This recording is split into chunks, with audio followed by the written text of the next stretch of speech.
in town. I just saw him. So? The talk is he's back in town to kill you, since you were the one who sent him up.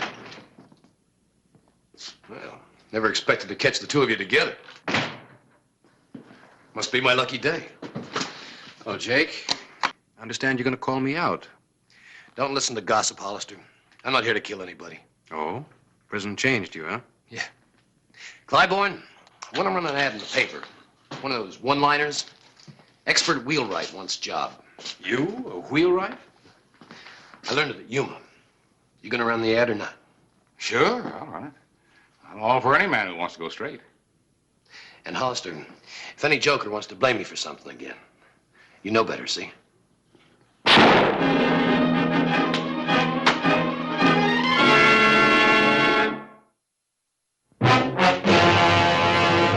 An actual account from the pages of my newspaper, the Tombstone Epitaph. This is the way it happened, in the town too tough to die. Tombstone territory.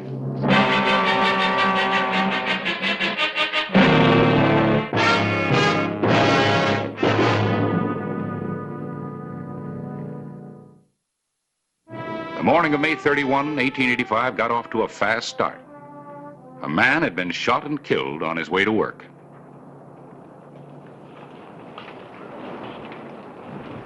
Find anything? Yeah, just that Bert was on his way to work. The killer waited for him to get by and then shot him. Must have stood over there. How do you know? Well, the ground's all mussed up, like he got fidgety waiting. Well, here's a slug Doc Cunningham took out of his back. Not much to go on. Great. Can't be more than a couple of 3840s in town. Old Bert Henry. Who'd want to kill him? Maybe Harry Dunbar can give us something to go on.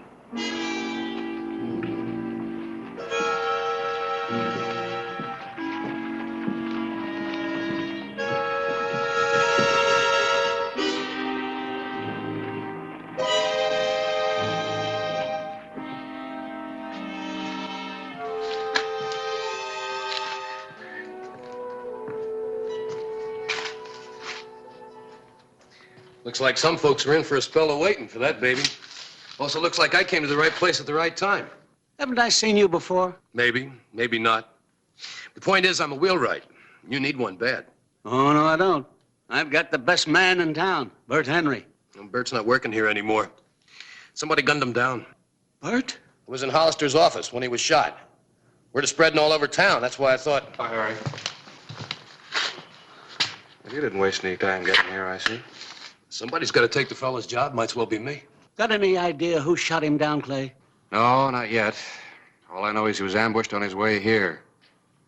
He died in Doc Cunningham's office. Why would anybody want to kill Bert? He didn't have much money. I remember you now. You're Jake Conroy. You're a gunslinger. Well, I don't want any thugs around my place. Shove off, Conroy. Now, Mr. Dunbar, I wouldn't take that tone. You're in a jam. You need me. Hollister, tell him I'm in the clear. That's right, Harry. He was in my office when it happened. He couldn't have done it. He was telling me that he spent his time up at Yuma learning to be a wheelwright. I don't think that I could ever trust an ex-con. Mr. Dunbar, have you ever been in prison? Of course not. Then you don't know what it takes for a man to buckle down and learn a trade late in life. To tell himself he's going to go honest and above board. All right, Conroy, I'll give you a break, but I warn you, the first false move and you're finished. It's a deal, Mr. Dunbar. And in a week, you'll be begging me to stay.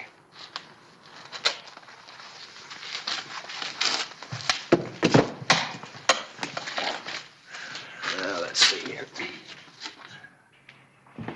Dunbar handles a lot of important business. Stage line, couple 3 mining outfits. Now Jake Conroy's working for him. Oh, what's that got to do with anything? Don't you believe his story about going straight? I don't know. Wheelwright is murdered. Jake's a wheelwright. So he steps into the dead man's job. Well, you know, Jake couldn't have done the killing. Yeah? I think we have to give him a chance. Kind of like recommending Billy the Kid for president of the First National Bank. Ah. I'll feel better if I check on him.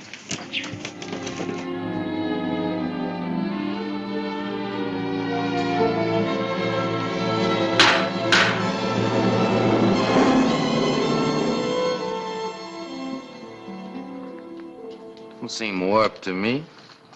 Looks like a fair to middling job. What do you want? George West been in? The West Consolidated Mining Company? What about him? When he comes to town, he leaves his buggy here. Saw him on Allen Street. Know a thing about it. Well, you work here. You know the customers. I'm not in the habit of giving information to strangers. Now get out of here. Come on. What's the trouble? Get out. What was it, Jake? Just a bum asking questions. I didn't like his looks, gunslinger type. Look, told you I'd have her finished by quitting time.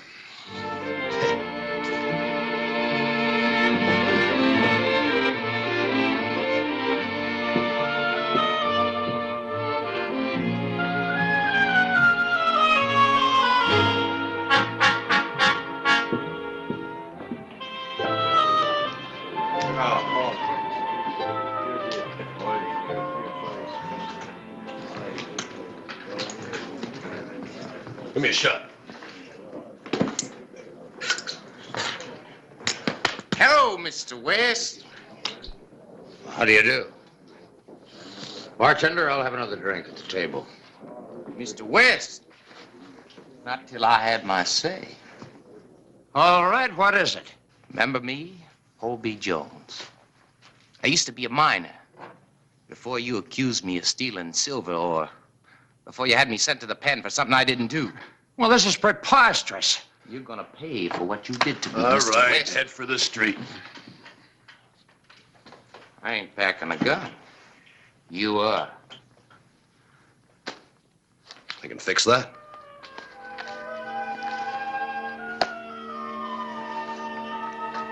Now, are you going to go out in the street?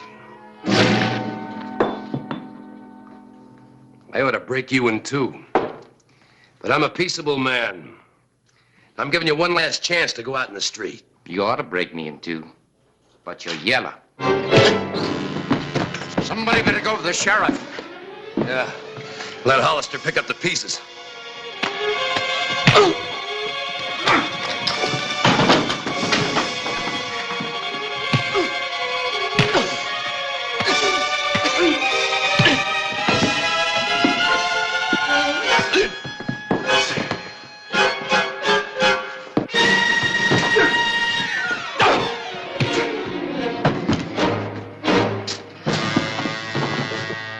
All right, Jake, you're under arrest. What for? I didn't do anything. He started it. I had to protect himself. Don't give me that. Let's go. Just a moment, Sheriff. He's right. That man mistook me for somebody else. He accosted me. This man stepped in on my behalf. Thanks, Mr. West. Thanks. I got in trouble a few years ago. You know how lawmen are. Once they get you pegged, they hate to see you come unpegged.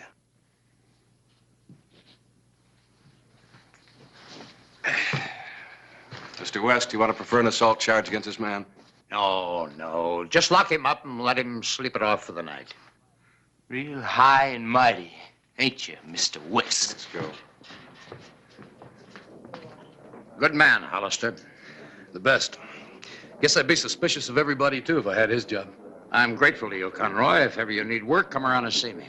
Thanks. But I'm working for Harry Dunbar right now. I'm a wheelwright. Wheelwright. I noticed that buggy of yours. Anytime you want it fixed, bring it around. I'll treat it right. We seen you, Mr. West? Conroy, your gun. No, thank you. Don't know why I wear it. I guess we've got to protect ourselves in Tombstone.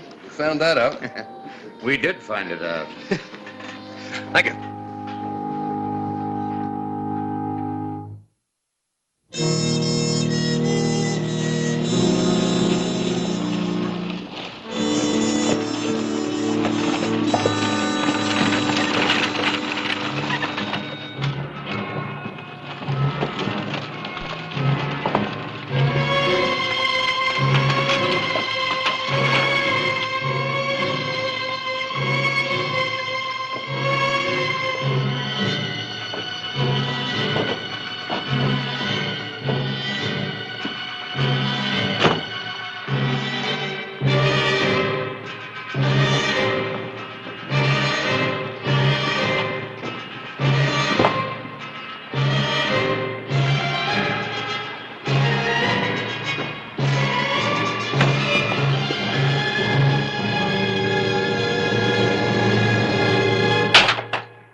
I'd sure like to get my hands on whoever did that.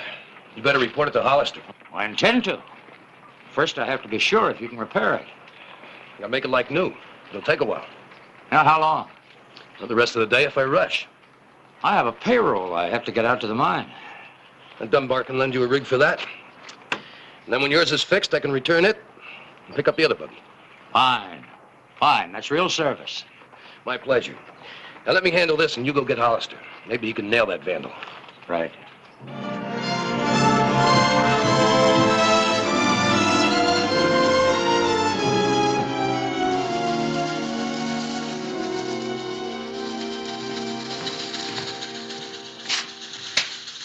Hello, Jake. Hello, Hollister. Anything you can tell me about Mr. West's buggy? Yeah? Two spokes busted, done with something heavy, I'd say, like a sledge. Straight grain dash. Nothing but the best for this job. You know who did it, of course. No, you tell me. The Hobie Jones. Maybe. Well, no maybe about it. Takes a bad man to break up something as beautiful as that buggy. And you learn about a man when you fight him. He's a bad one. Much like a twin sister, huh? I don't know. What do you mean you don't know? You ever see a better matching job? I wasn't talking about the spokes. I was thinking about something else. Something else? Yeah. I'll see you later.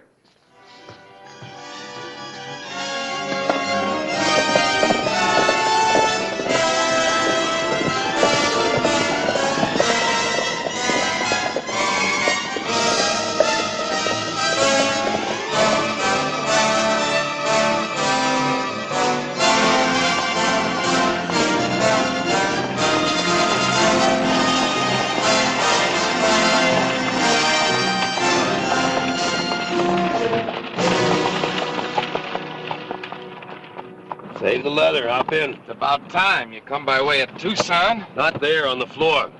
Nobody's gonna see me way out here. We're not taking any chances. I've got the sheriff looking for you, remember?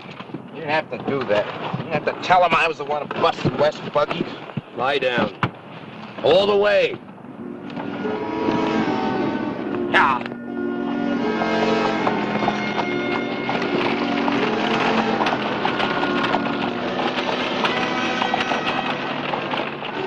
Boy, this is sure a sweet running chariot. Just another buggy. You ought to be glad everything's running so smooth. It ain't a bit smooth down here. Oh, just think of Mexico. Wine, women, and money. We'll be living like a couple of caballeros. I still got lumps from that fight. I've had the dirty end of this job all the way. That's because you're not educated. You should take up a trade like me.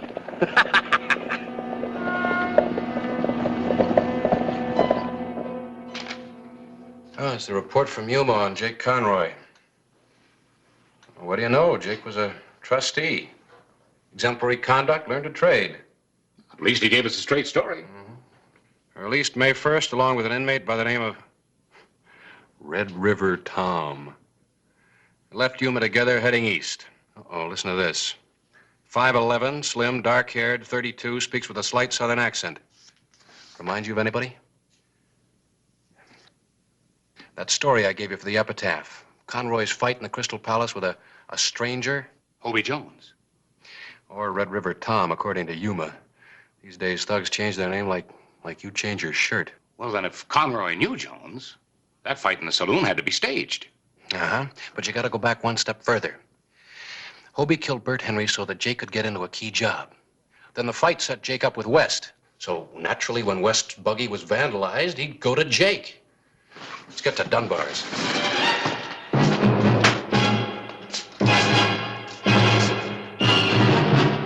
Harry, where's Jake? Oh, he's out, delivering the buggy to Mr. West.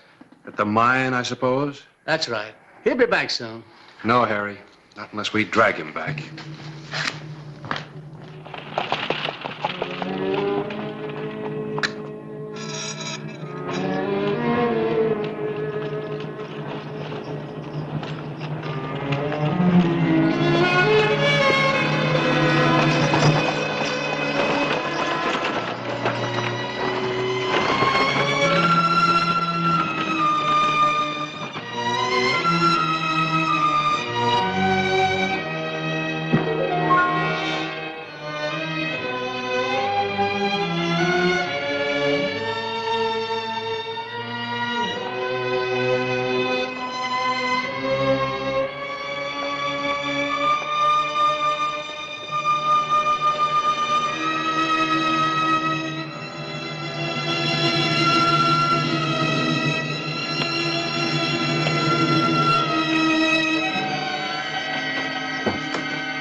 Hello, Mr. West. Brought your buggy back. It's fine.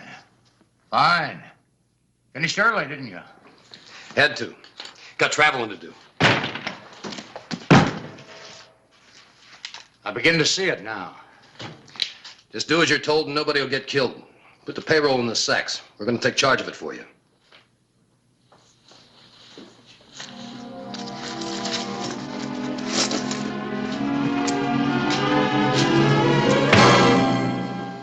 That wasn't necessary. Yes, it was. Truss him up, Hobie.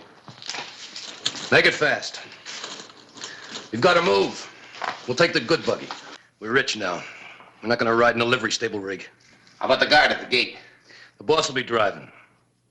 Hobie will be on the floor. I'll be beside you. Any false moves and you get 2 slugs, one in the back and one in the belly. Well, let's go.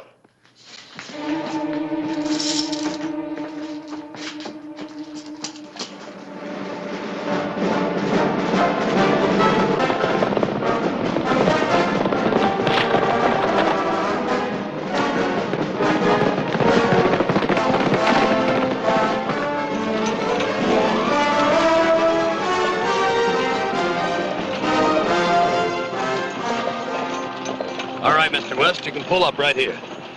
Someday they're going to catch up with you. If I have my say, you'll hang.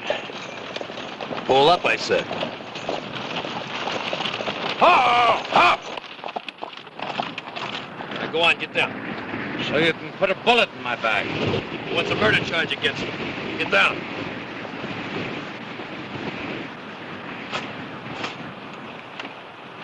Now start hoofing it. Only take you a few hours. Yeah.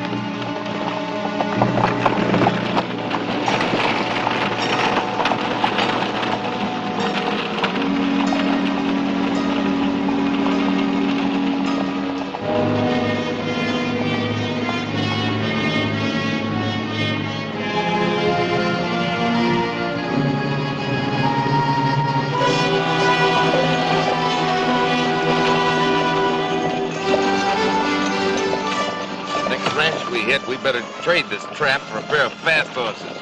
Get rid of this fine buggy? Not a chance. Running out of road. Look, I know what I'm doing. Once I drove a herd down this trail, clear to Mexico. When the guard gets to town, Hollister will be aboard the fastest horse he can find.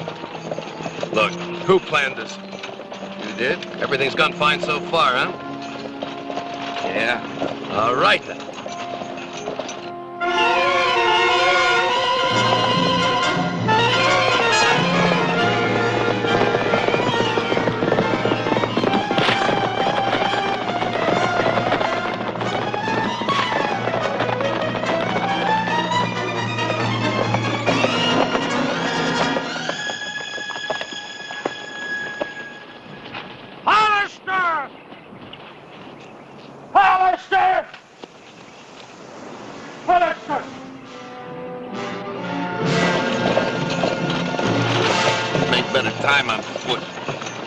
Get out and walk then. Hollister will be gaining on us. Look, we got a long lead. Hollister can't sprout wings.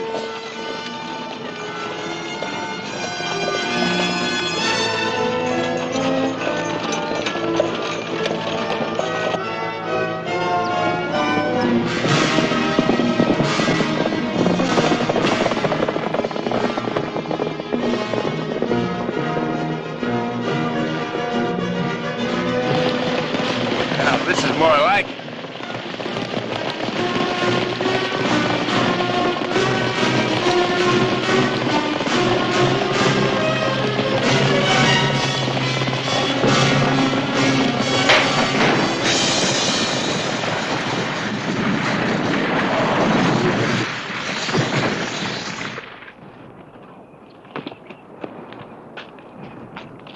That's the one you were supposed to fix. I told you to knock out a couple of spokes, not weaken the whole wheel. No matter what I done, it's up to you to fix it. It's up to you to fix Bird Henry, not to kill him. Right, all right. We're just jabbing at each other. We gotta get out of here. When you were harping about riding horses, now's your chance. Carriage nags and no saddles? Shut up and help me unhitch.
Guard him, Harris.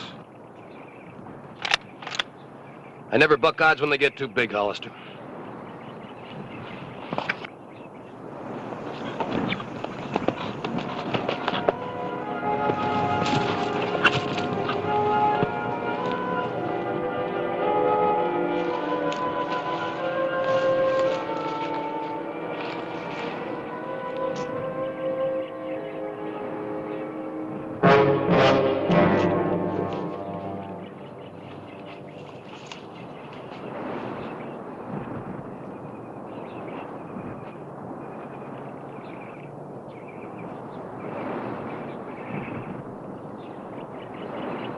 He's dead. Too bad. 3 men could do a lot with 50,000. How about splitting it 3 ways? You can never make it come out even that way, Jake. Harris, get his gun.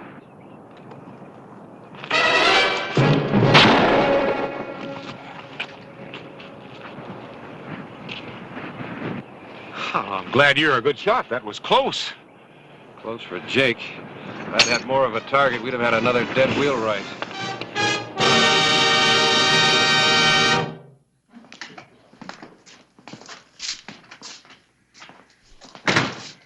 Hold it here.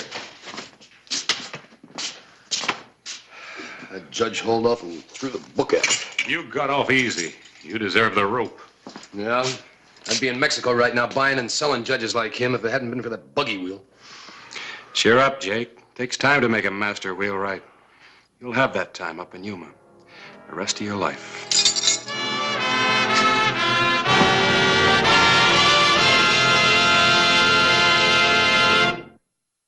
Whistle me up a memory, whistle me back where I wanna be, whistle a tune that'll carry me to Tombstone territory. If your past has run afoul of the law, it's a handy place to be. 'Cause your future's just as good as your draw in Tombstone territory. Whistle me up a memory, whistle me back where I wanna be, to Tombstone territory. Tombstone, Arizona Territory.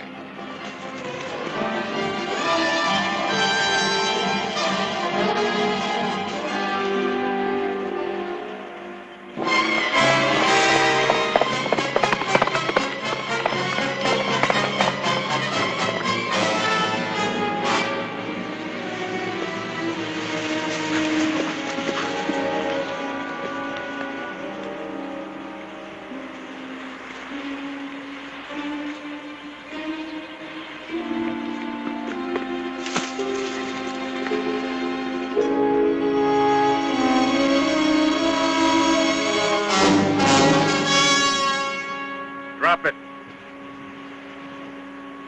I said drop it!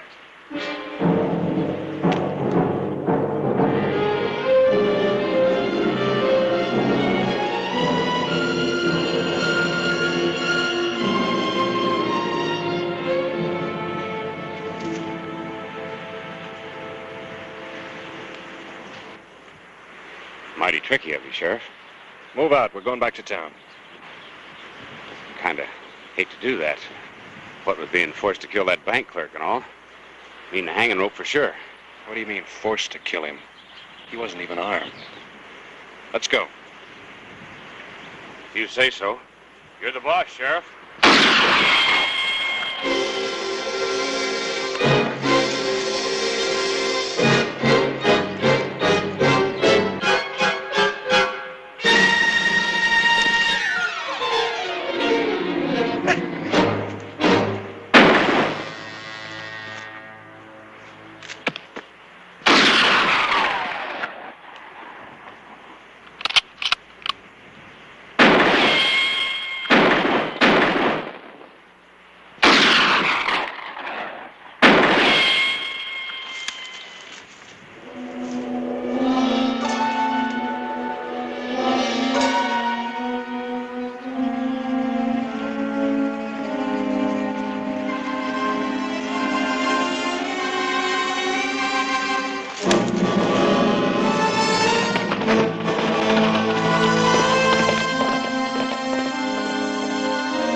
Lady, Pa's been shot. I'm too busy for your teasing, Noah. Lady, he's dead. The sheriff from Tombstone did it. I saw it with my own eyes. Did you avenge Pa, Noah? I tried. I was waiting for Pa where he said. And the sheriff followed him. He come up behind him. I tried to shoot him, Lady, but We've got to do it, Noah. For Pa's sake. I will. I'll think of some way. Trouble is, I can't go into Tombstone. Maybe the sheriff saw me firing at him. Then you can't. But I can. No, it's my job. I can set the sheriff up for you. That's the least I can do. I set him up so as you can kill him.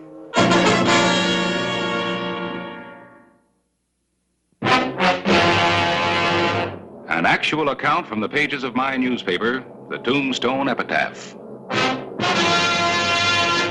This is the way it happened. In the town too tough to die. Tombstone territory.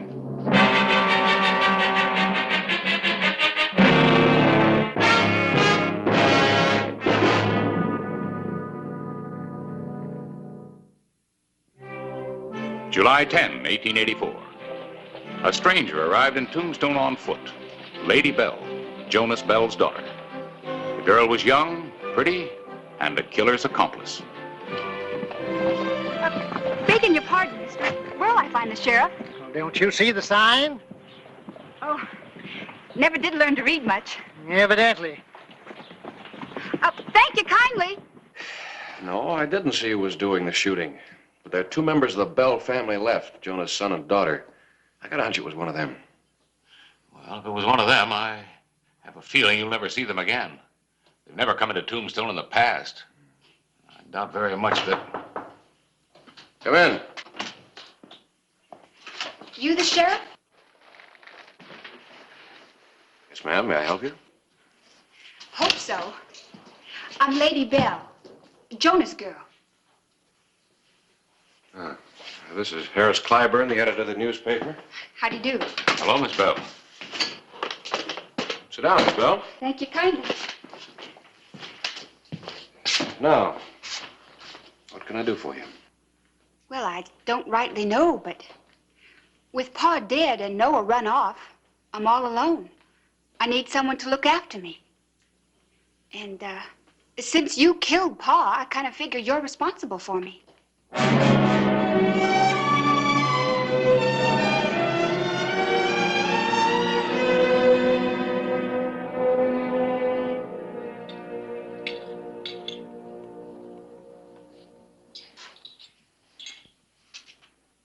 Now, don't ask me where the logic comes in, Nellie. That shouldn't be any problem for you. Somebody's got to take care of her. And it might as well be me, and I hope you. Sure, I could use somebody to clean up, but I don't know, Clay. How's some of my boarders going to feel, having the daughter of Jonas Bell around? Now, Nellie, there's a reason why you're one of the best-liked women in Tombstone. You do things for other people, regardless. Thank you, Clay. Morning, Sheriff. Jed? Yeah. I should have figured it out myself. I just heard that you're Jonas Bell's daughter. Yes, sir. And what are you doing here? You know what your father did. You know what this town thinks of the name of Bell. Don't blame the girl, Jed. Jonas Bell murdered my brother. Shot him in the back. And I blame her and her whole family. Now you get out of here. Because we don't need anybody to remind us of Jonas Bell. He was an animal and a killer. Don't you say that about him. You hear me? You take it back. You hear me? Now leave her alone and get out. You side with her, Hollister, and you'll regret it. Now you tell her the truth. Nobody wants her here.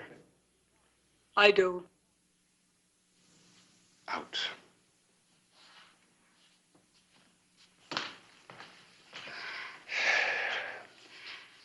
I'm right sorry.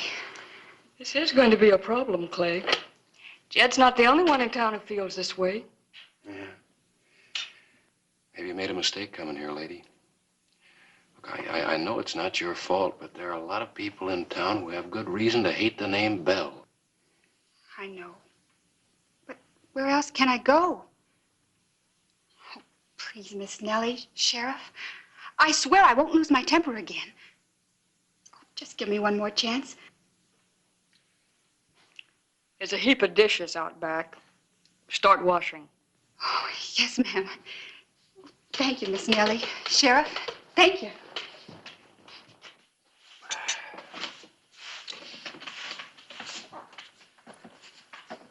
Well, what do you think of her, Nellie? How's she working out? She's a willing enough worker, I'll say that. Matter of fact, she's starting to make some friends. She's trying hard to be accepted. And I understand she was pricing hats at the general store. She wants to be just like every other respectable woman in Tombstone. Oh, who could have ever predicted it? Lady wearing a hat. Looks like her name fits her just right. At least from what we've seen of her.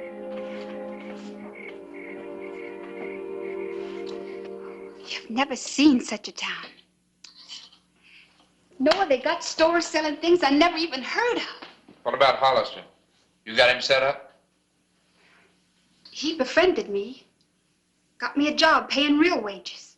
Well, now ain't that nice? Nothing like money to change a person, huh? I ain't changed, Noah. It's just that... Well, what Pa ever do for us except beat us? And he did a lot of bad things, too, Noah. I'm finding that out for sure. We're still his flesh and blood. Or maybe your high-toned friends will let you forget your name's Bell. No, you're right. No one's ever gonna let us forget that. That's better. Now, here's what I've been thinking. You know where the livery stable is? Well, tonight, after you get through with your work,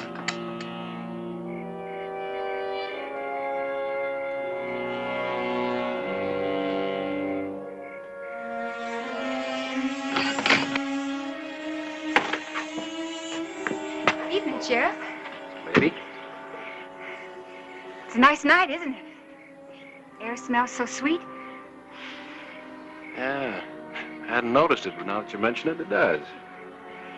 It's an elegant night for a walk. I hear there's a new coat down by the livery stable. Well, it's kind of late for you to be walking all that way alone. Oh, I don't mind. I think I'll just walk along with you. All right, Sheriff.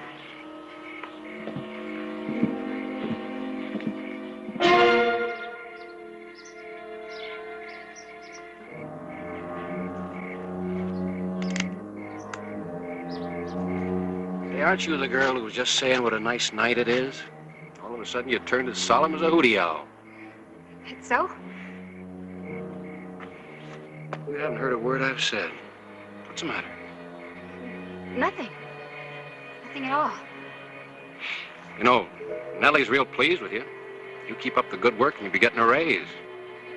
The most important thing is you're making friends. Pretty soon you'll feel like you always belonged here.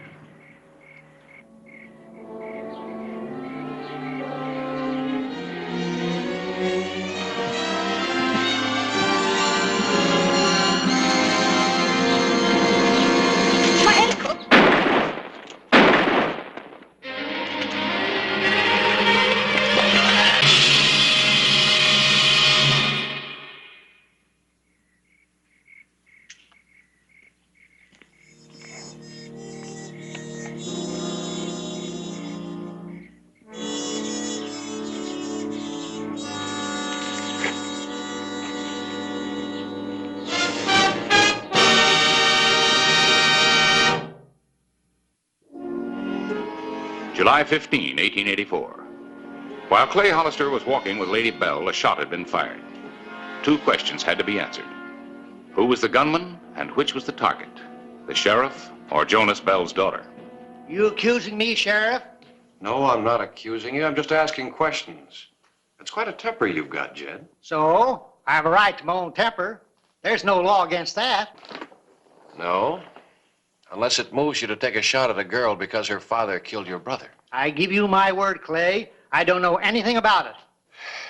All right, Jed, thanks.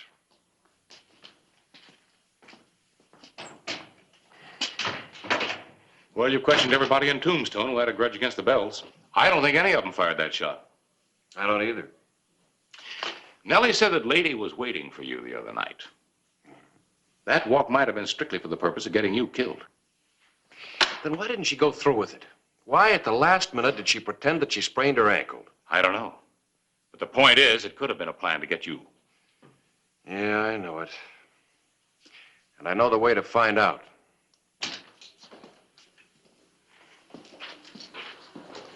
Morning. How's your ankle? Good as new, Sheriff. For helping me home last night. By the way, Lady, do you hear anything from your brother? Oh, no, sir. Noah's not much on writing. Well, I thought maybe you'd seen him. That maybe he'd come here, Here? to Tombstone. Oh, no, sir. He'd never do that.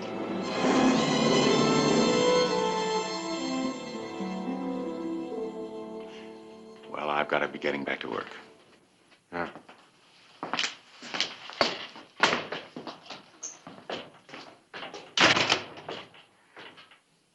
About last evening, Sheriff.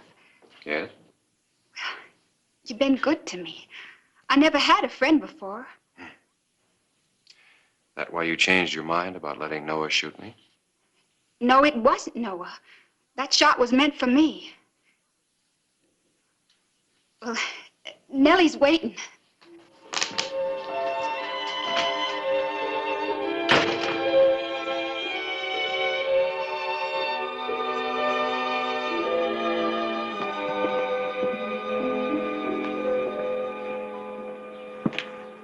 Could I talk to you, Mr. Clyburn?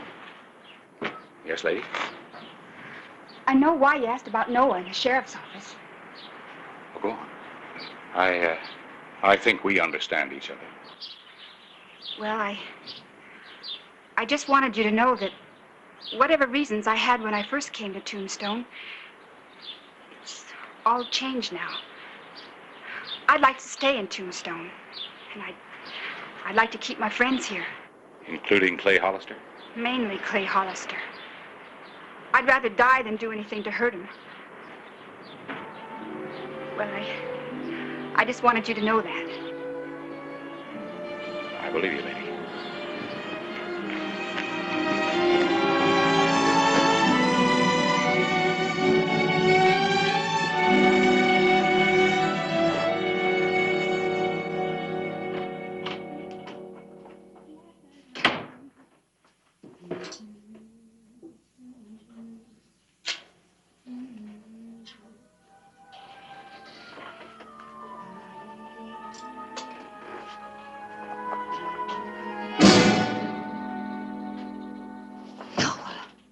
Why'd you go and save him?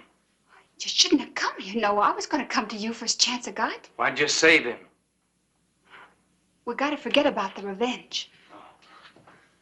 I see. Just like that, and it's all forgotten, huh? Listen to me, Noah. Clay Hollister's a good man. He killed Pa because he had to, because it was his duty. What good is all this hating and killing? You're young yet. You got your whole life ahead of you. What do you want to follow in his footsteps for? I don't aim to. I want to go away and start over. But I gotta take care of Hollister first. Whatever he was, Jonas Bell was our pa. He thought it was you last night. I lied to him. I swore it wasn't. I won't help you anymore. I didn't think you would. Well, it don't matter. I'll find him. We'll shoot it out. No. You only get yourself killed, too. You wouldn't stand a chance that way. Well, at least I'm gonna try. Maybe since you're a woman, you don't understand, but I've got to do this. Noah, I'm begging you. I'll go away with you tonight. We'll head for California. It's me or him. Noah, you're all I got. I can't let you get killed.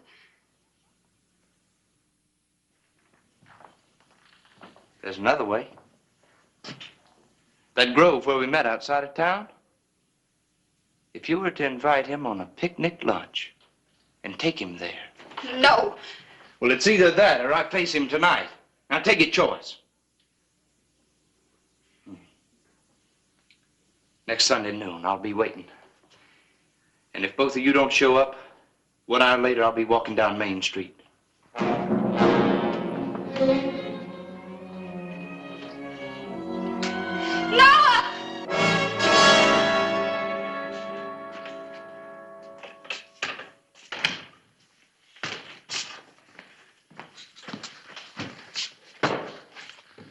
Well, thanks, Clay. But you shouldn't have. I don't think it'd become you. It's a man of the world, editor. What do you think of that? The New York hat? Yeah, well, a rancher was going to buy it for his wife. I knew that lady had her heart set on it, so... It's nice. I guess. What's the occasion? Oh, there's no occasion. We're going on a picnic Sunday. I just thought I'd surprise her with it. A couple of days ago, that would really have concerned me. Yeah, I know what you're thinking. Now I'm trying to believe she's only inviting you to a picnic. I'm trying to believe it, too. But if that bullet the other night was meant for me, I'd better find out for certain. Yeah.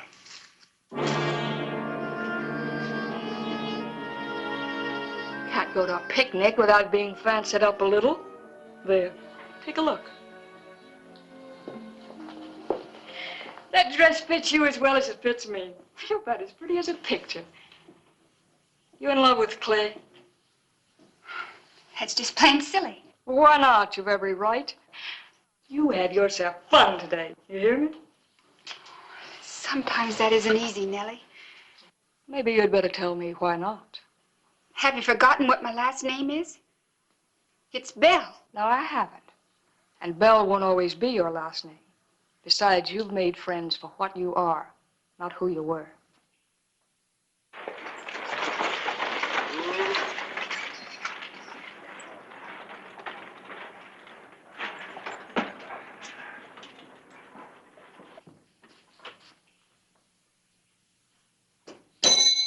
Anybody home?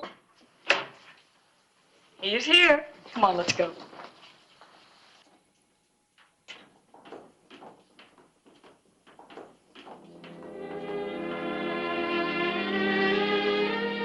Good morning, Clay. Morning, Nellie. Well, look at you. Clay, aren't you forgetting something? Have a good time.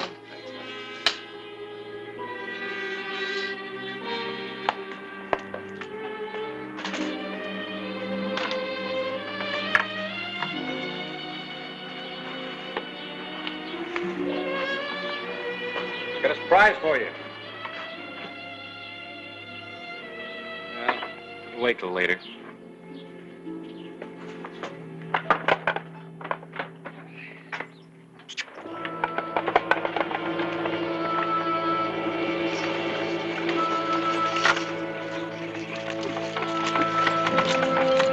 Place you meant? She's right.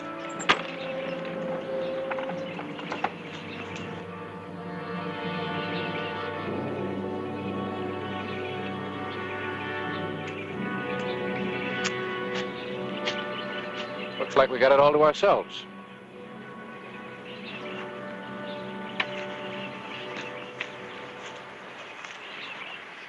Clay, I want to talk to you. About what? About Jonas Bell, Sheriff. Drop your guns.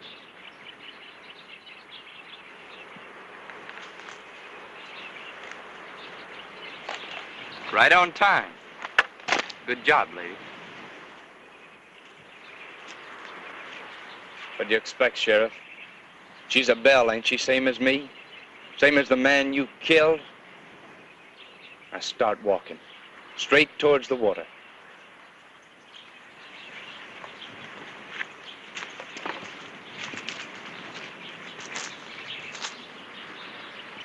All right, hold it. Good. I was wondering whether you were going to shoot me or drown me. A little of both. This is much easier than digging a grave. It'll take weeks to find you. It'll take a while to find you, too. But they will. Well, that'll be their problem. Now turn around and face me. Us Bells don't shoot men in the back. Your father did. Shut up. No! I can't let you go through with it, Noah. Get out of my way. You ain't gonna stop me this time. I can't let you do it, Noah.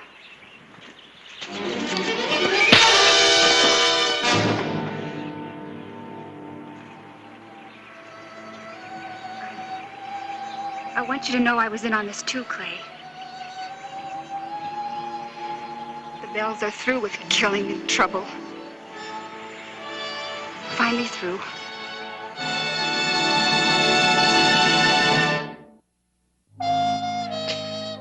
Well, Noah, you're not wanted for any crime, so I'm not pressing charges this time.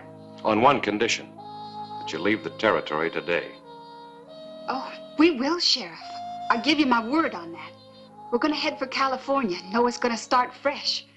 I don't understand, Sheriff. I would have killed you. Would you now? No. That's good enough for me.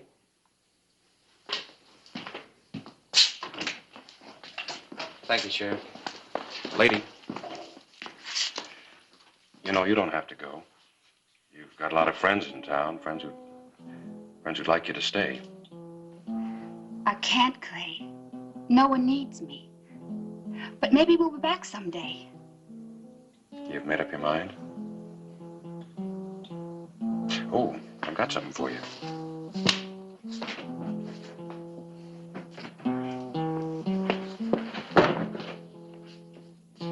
Go on, try it on.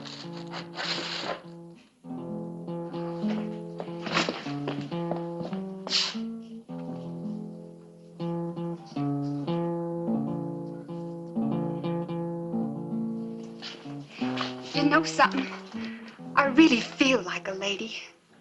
Why not? You are one. Hey, the stage is here. I'll be right there.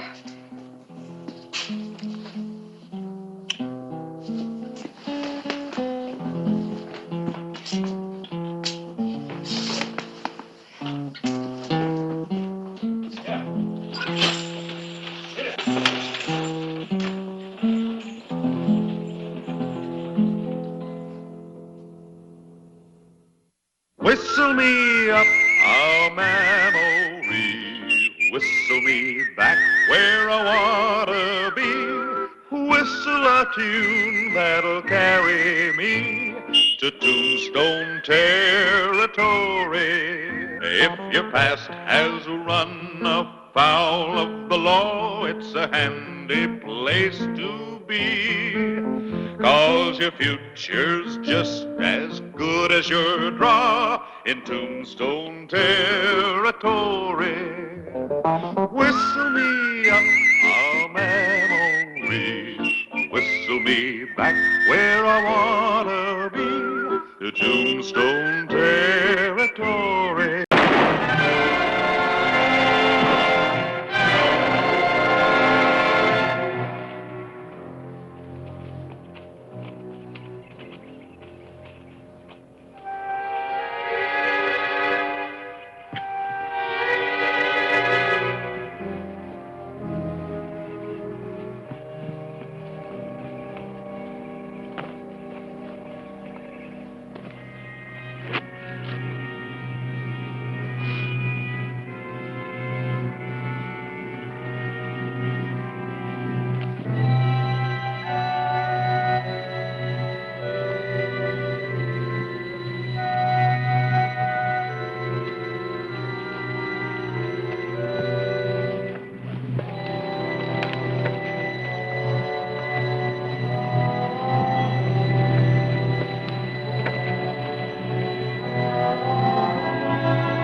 An actual account from the pages of my newspaper, the Tombstone Epitaph. This is the way it happened, in the town too tough to die. Tombstone territory.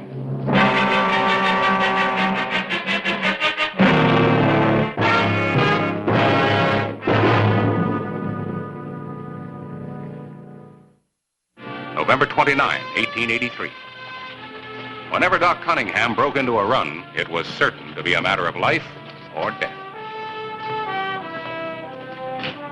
Clay, Tom Belden's been shot. Where is he? How bad's he hurt? Cottonwood Canyon Trail. Well, he's in bad shape. The payroll money for the ranch is gone, too. That figures. Why didn't you bring him in? He's hurt too bad. He must have laid there all night. Miss Belden told me to go out looking for him. All right. Quint, you keep an eye on things around here. All right, Clay. Doc, You and Riker get a buckboard. We'll need it to bring Tom in. You don't mind if the epitaph rides along? Out of it rides fast. The morning of November 29, 1883. Tom Belden's assailant had done his work well.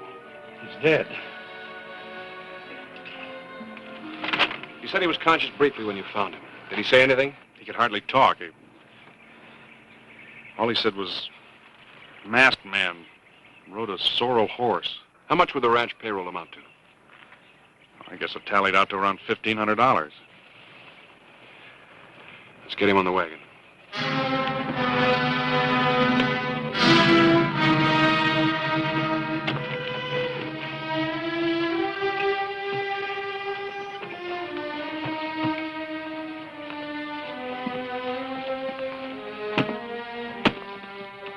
Say, Doc, you got any plaster of Paris in the bag? Why, yeah, I guess so. I got a pound or so. Thanks. What are you going to do with that? The man that shot Belden was riding a lame horse. Take a look at that hoof print. Wasn't made by Belden's horse. You notice anything odd about it? Yeah, one hole seems to have a nail missing. That's right. Left front hoof. The horse was favoring it. Print isn't as deep as the others. I still don't see what that's got to do with plaster of Paris. I'll show you. You're about to witness the latest wrinkle in detection as practiced by the French Sûreté. The what? I read about it in Leslie's Monthly. It's called moulage, making plaster casts out of footprints and other things.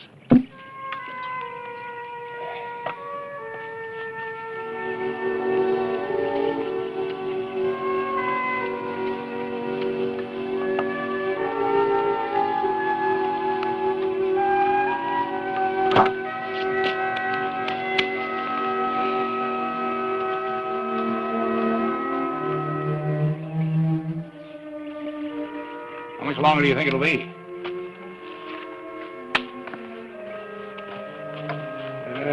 Should be ready pretty quick now. Say, Clay, do you think that Belden could have been killed by his foreman? Ben Riker? He's got a bad record, you know. I know. The business of him coming in for the dock and guiding us back here. I'll talk to him.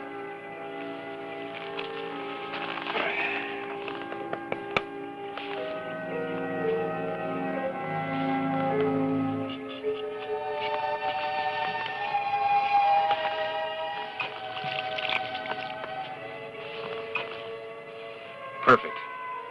Look at that. Every detail sharp and clear. You can even see that little triangular gouge in the frog of the hoof. Yeah. Come on, let's get back to town. I want you to know, Sheriff, I don't hold no hard feelings. On account of you might have figured that I bushwhacked the boss. What with my background. I have to check all the angles, Riker. I know that. And I reckon it looked as though I could have done it. I like my boss. I'd give my right arm from here on out to see the snake that killed him dangling at the end of a rope. Maybe you will.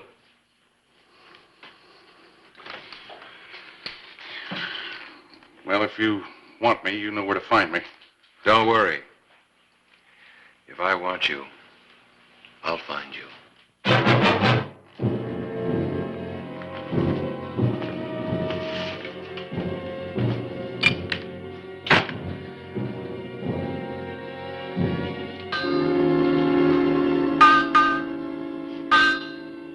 Gentry. Hello, Sheriff. Obliged you take a look at this for me. Sure, what is it? Plaster cast of a hoof print. Well, so it is. You ever seen that shoe before? Would it matter if I have or haven't? Might make the difference in whether or not I catch the man that killed Tom Belden.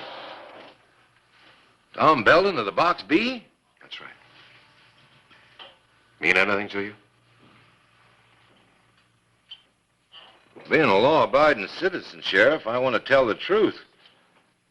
But if I do, I'm as good as accusing a man of murder. Then you do recognize it. I put that shoe on Asa Sibley's horse just a couple of days ago. Are you sure it's the same one? You see that missing nail? Huh? I left it out of purpose. Sibley's horse had a corn in his hoof. That nail would have gone right into it. I left it out to give the corn a chance to heal. Well, couldn't it be some other shoe that just happened to be missing a nail? Ain't a blacksmith around worth his salt that can't tell every shoe he ever made. By the shapings of it, even the hammer markings. That's my shoe, and I put it on Asa Sibley's horse. Thanks. Welcome. That's a real nice chestnut. You figure the owner might want to sell? No, I don't figure so. I'm the owner. I can't say as I blame you.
I can do without visitors. You always greet him with a rifle, Sibley? All the friends I ever had stole me blind sooner or later. I'm not in what you could call a friendly mood. I'm Clay Hollister, sheriff of Tombstone. I'm here on business. What business? Tom Belden was killed yesterday afternoon. Hoof prints at the scene of the shooting could have been made by your horse. Well, that's a lie. I ain't been out of this place in 2 days. Can you prove it? No. I live by myself. 2 days, huh? Is that when you took your horse in to be shod? Well, what if it was? Gantry shod your horse with the shoe that made the incriminating print. He said that? Then he's a liar. And you're a liar. You're out to get me, the lot of you. Sheriff? Put down the gun, Sibley.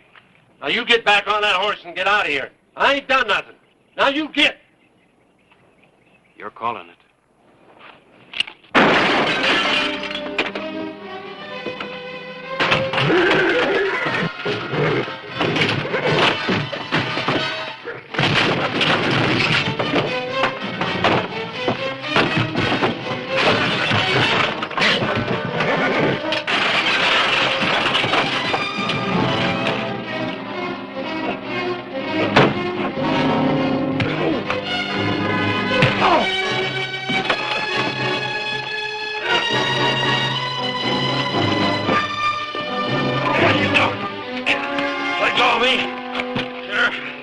I don't like it.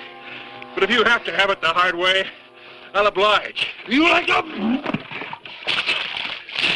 You let go of me. Hey! What? You have no right. I'll get even with you, sir. Huh?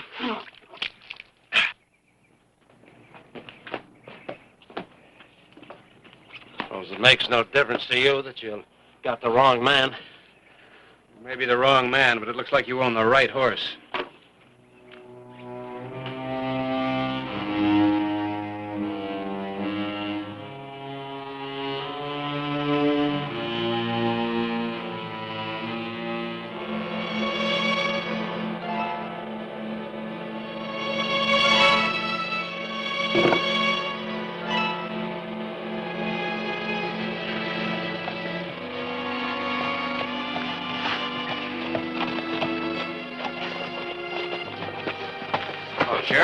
Hollister. What'd you have to do, kill him? No, it turned out he was the wrong man. Wrong man. But that plaster cast showed a nail missing from the shoe. Yeah? We made a mistake. Sibley's horse does have a nail missing from one shoe, but the shoe itself doesn't match the cast. Thanks for your help anyway. Yeah.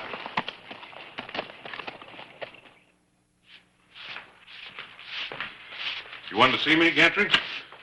Likely to be the other way around, if you hear what I've got to say. About what?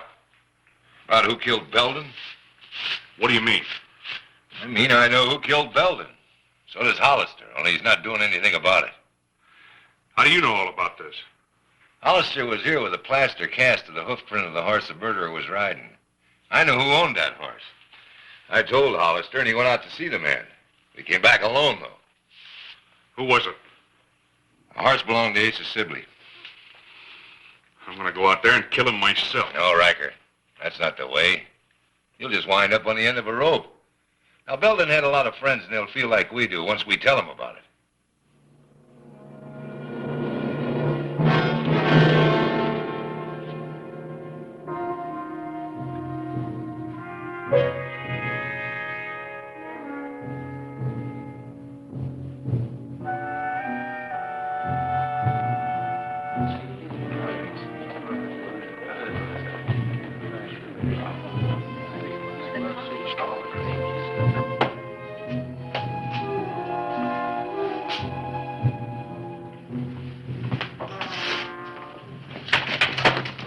Clay, Gantry and Ben Riker are spreading lynch talk against Sibley all over town. Yeah, I know it.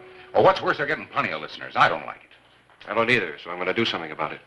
I'm going to put Sibley under protective custody. I'll feel better with him in a cell instead of out on that sage patch of his. He's a funny old duck. What if he won't cooperate? He will. I think he's had his belly full of not cooperating. The afternoon of November 29, 1883. Asa Sibley had no mind or stomach for one of Tombstone's jail cells. But whether by recollection of the sheriff's fists or by the persuasiveness of his arguments, the sodbuster finally gave in.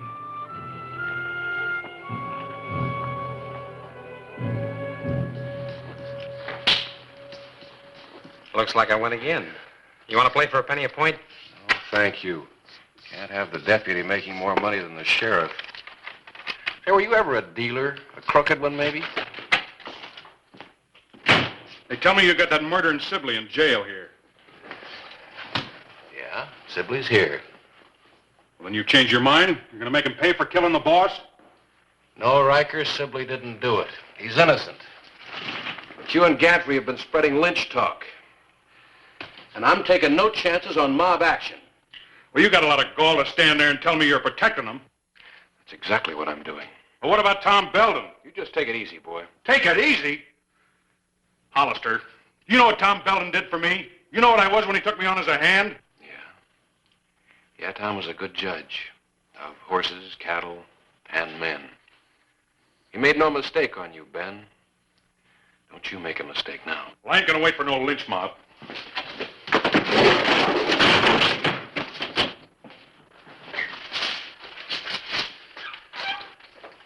I'll just keep this for you until you cool down.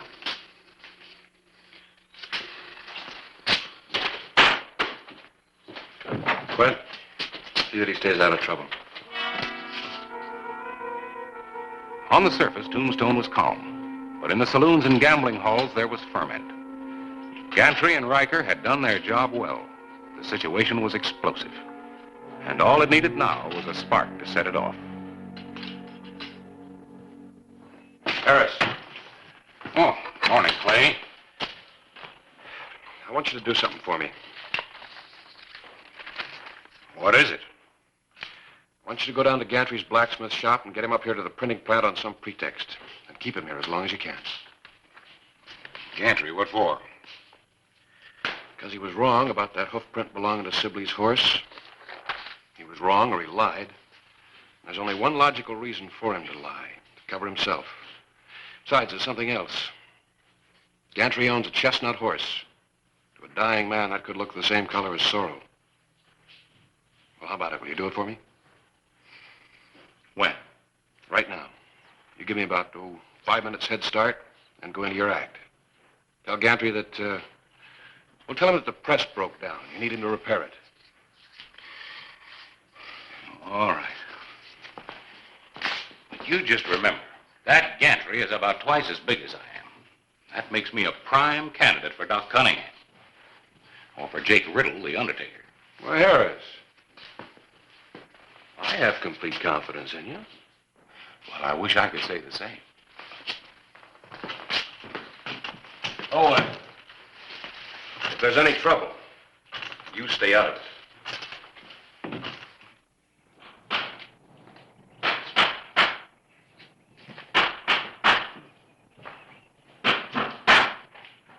Afternoon. Howdy.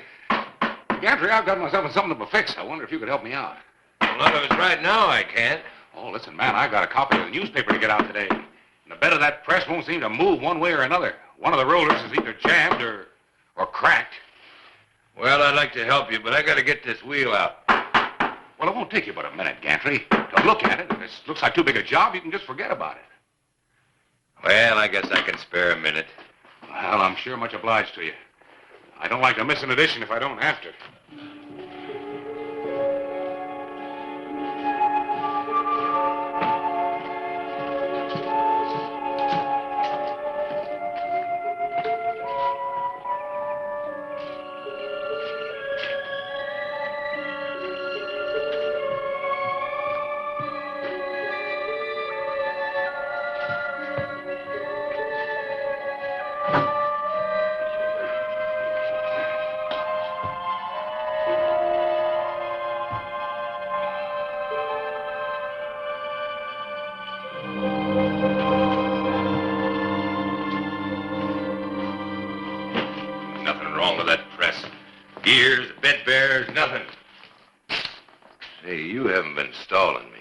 Keep me here, have you?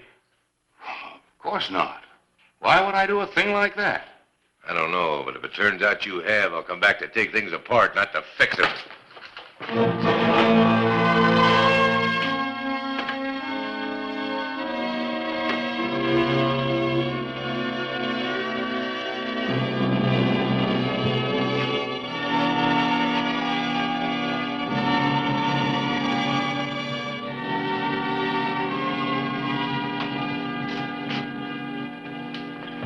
Looking for something, Hollister? I'm looking for something. What? Money you stole from Belden after you killed him. What are you talking about? You know Asa Sibley killed Belden. No, Gantry. When Sibley brought a lame horse into you, and you left a nail out of its shoe, you saw a golden opportunity to pull a job that you'd been thinking about for a long time. Oh, I'll talk. I ain't gonna listen to it. Tom Belden paid his hands off like clockwork. He came to the bank a certain day of every month, certain hour of the day. Your job on Sibley's horse coincided. So you fixed up a shoe on your own horse, missing a nail, and went out to waylay Belden. He was right on time, as usual. You said the murderer's horse was lame. My horse ain't lame. No, not now. You were smarter there than I gave you credit for, Gantry. How'd you fake it? With a wedge pressing into the frog or a piece of wire around the ankle? You can't prove a thing. Yes, I can. The moulage I made doesn't match the shoe on your horse now because you got panicky and put on a new one. But the cast does show a little triangular gouge your horse has in the frog of his hoof. And I found that horseshoe, the one you tried to destroy. Drop your gun bell, lawman.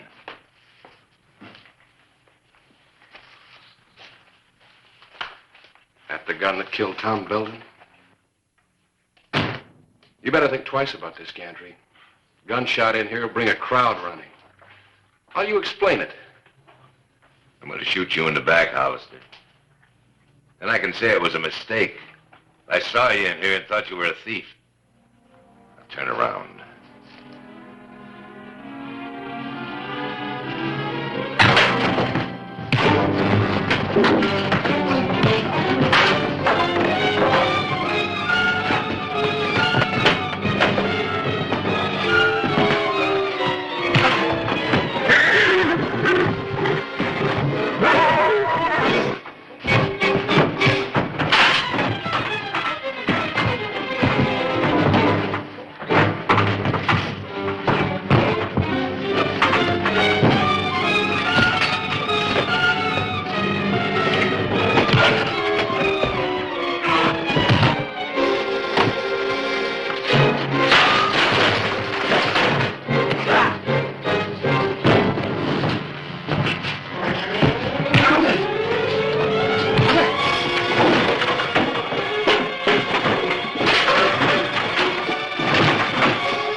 He had Belden's money on him all the time. Where were you, Harris? Could have used a little help.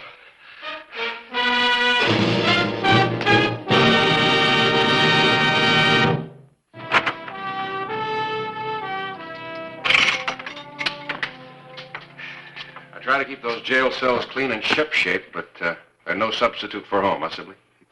Well, thanks for all you done for me, Sheriff. Sibley, I came pretty close to making a jackass out of myself, or worse. Well, whatever you done it for Belden. No, listen, a man lives lonely and solitary like you do. Well, it ain't right for a man to live that way, and, well, there's other places he could be useful. Are you offering me a job, Riker? Well, now, don't go thinking it's charity, because it ain't. Well, I'll think about it. You do that. Well, if anyone needs proof that the age of miracles isn't past, there it is. Yeah, they are kind of an unlikely pair. This goes to show you never can tell. Say, Harris, how about a game of cribbage? Sheriff, now you are in trouble.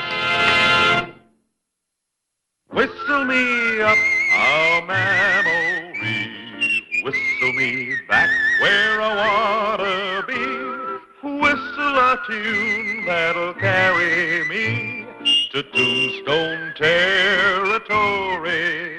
If your past has run afoul of the law, it's a handy place to be, 'cause your future's just as good as your draw in Tombstone territory. Whistle me up a memory, whistle me back where I wanna be, to Tombstone territory. Oh, Harris. I was going to ask you to ride out with me, but, I see you're busy. Just doing the rounds. Ride out where? Going out to meet Sam Barrett. Thought I'd ride in with him. Sam Barrett? The newspaper man. Finest in the West. Oh, I thought you were, Harris. I've been writing about him for a week. Don't you read my... You go on ahead. I'm going to stay around here. I got some things to do. Sure. I'll see you later. Oh, when I get settled in, I'd like to meet him.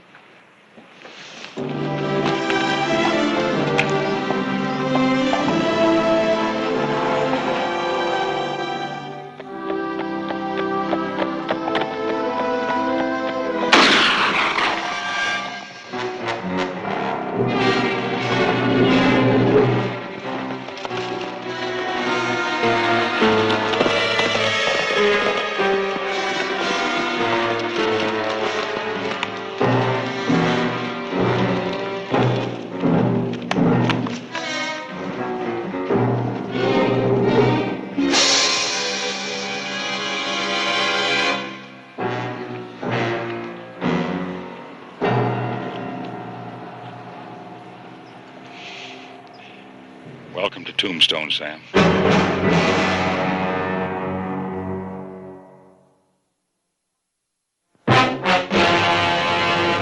An actual account from the pages of my newspaper, the Tombstone Epitaph.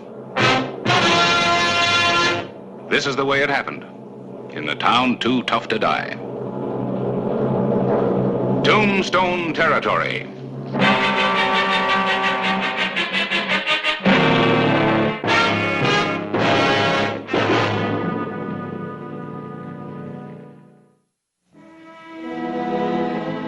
Sam Barrett, a newspaperman from Denver, had been welcomed to Tombstone by a committee of one. A gunman who had shot and killed him on the road a few miles out of town.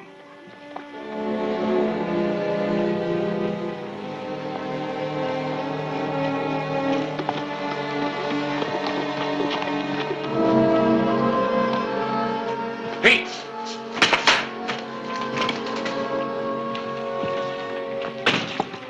Barrett. Where'd you find him?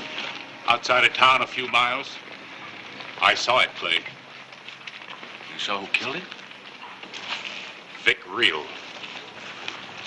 The man who works for Douglas Jason. Pete, get our horses. You and I are going to ride out to Jason's place.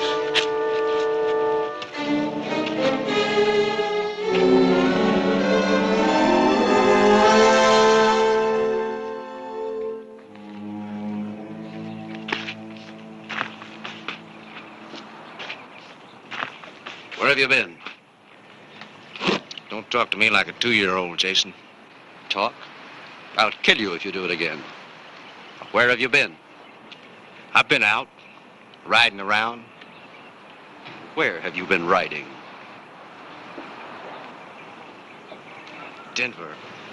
I rode to Denver and I told the marshal that the Taylor gang's in Tombstone.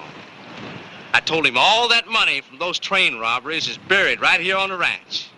I told him because I want to hang. Get back to the barn and go to work. Wait a minute. What's Jess doing coming back here? How do I know? The man ambushed riding into town. That newspaper editor saw the whole thing. He was there. Nobody was there. He's lying.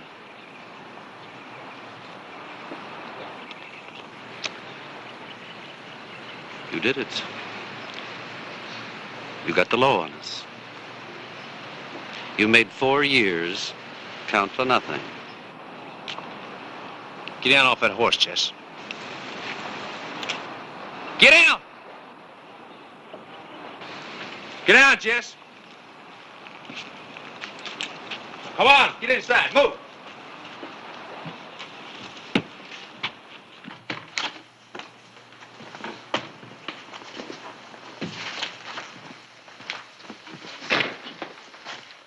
So now I've gotten me some orders to give Jason. You too, Jesse, and that goes for the rest of the boys. You better give them fast, Vic. That sheriff is going to come riding in here any minute now. And you're going to take care of him for me. I am? Yeah, you are. Just like my brother took care of you. He sat in that jail, and he waited, and he hanged, and he didn't talk. Your brother didn't take any chance that I didn't, or that you or Jess here didn't. Well, like I said, he didn't talk, and he could have. We would have helped him, if we could have. We didn't hang him, Vic. I know you didn't. Sam Barrett did. Sam Barrett, the Denver newspaper man. You remember him, don't you? Ah, he did some fine, fancy preaching in that newspaper of his, didn't he? Ben's life or innocent lives lost in a Taylor gang robberies. In case you forgot, the people listening to him, and they hanged Ben. So you had to kill Sam Barrett. No matter what it cost us. All of us. It wasn't supposed to cost nothing, Jason. I didn't plan on nobody seeing it happen. They're here now, the sheriff and the deputy.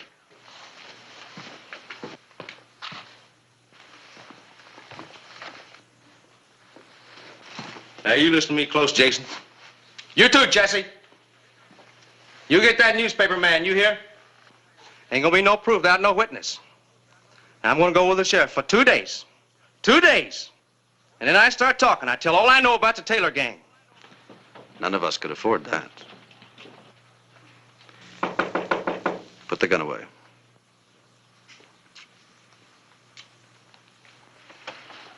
You'll be out before 2 days.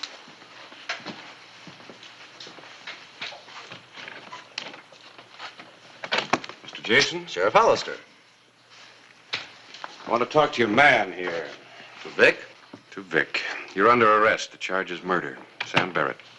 Well, you must be joking, Sheriff. Barrett was ambushed on his way into town. There was a witness. He saw you. Now, wait a minute. Who's Sam Barrett? Just a man.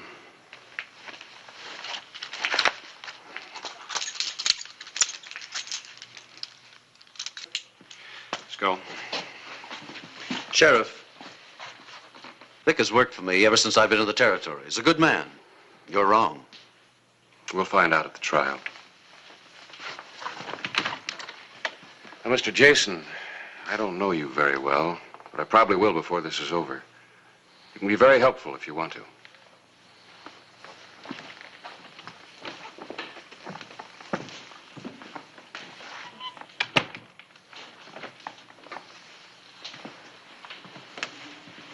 I don't like it, Jason. Oh, we'll get him out, Jess. We'll get him out, as he'll wish he were back in. Vic Real is a dead man, any way you look at it.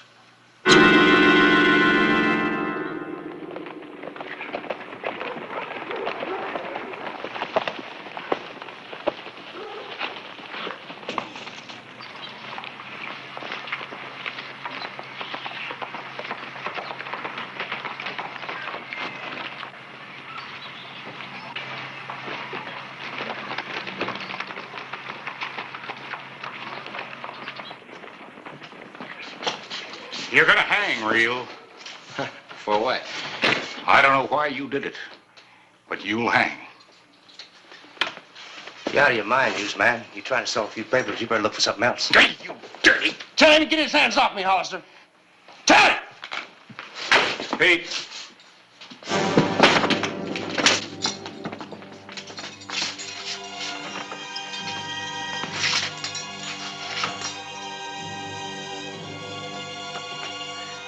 Your aim's still good. Huh? I asked whether your aim was still good. Yeah, it's still good. All right. And get that newsman.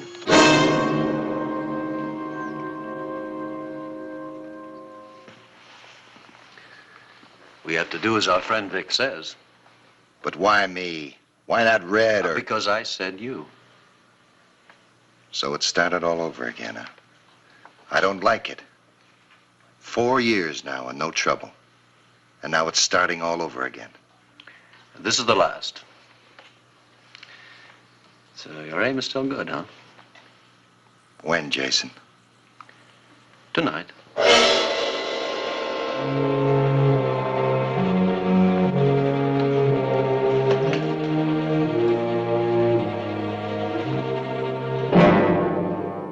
It seems meaningless, Harris, but everything has to have a reason. Then what is it? There was no robbery committed, and Sam Barrett didn't have any enemies. At least not out here. There was a motive. There had to be. This wasn't just a thrill killing. If Real had wanted that, he would have found something in Tombstone. He didn't need Barrett for that. Then why Sam? I don't know. But I'm going to find out. Anything I can do to help, Clay? No, you just get your paper out. Something will show up. For all these telegrams we've sent out, something's got to happen. We could use a little luck. Yeah, that's generally what we get. A very little.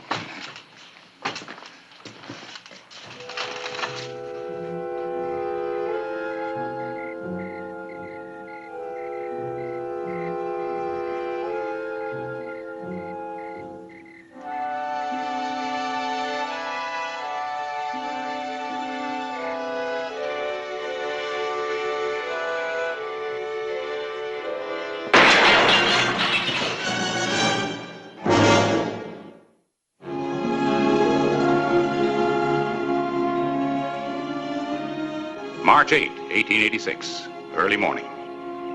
Douglas Jason's plan of murder had failed. Vic Real was still lodged in the Tombstone jail, and Clay Hollister was taking every precaution to see that he remained there until he stood trial for the killing of Sam Barrett.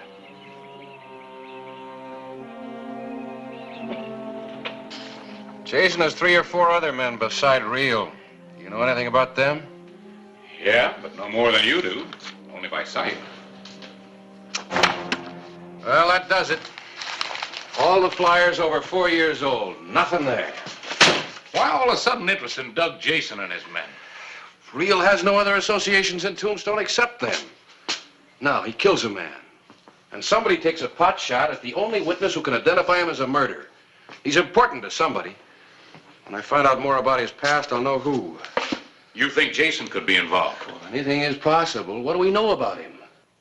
Not very much. Came to Tombstone 4 years ago, before either one of us did. And nobody from town has ever been out to his ranch.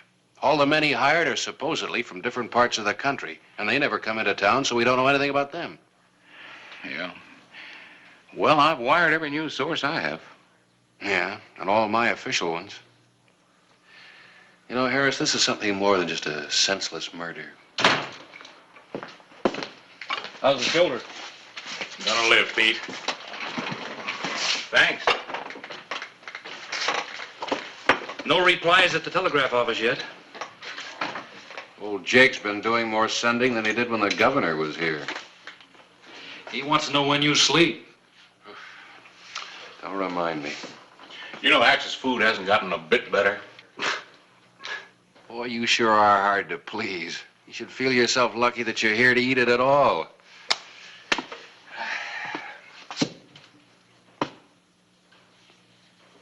Listen to me. I got an idea. What's that, Clay? I got a hunch I know who's behind this. I think I can force him to make a move.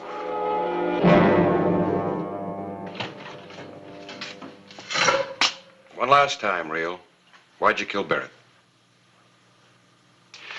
You answer, you're gonna save a lot of bloodshed. You don't make good sense, Sheriff.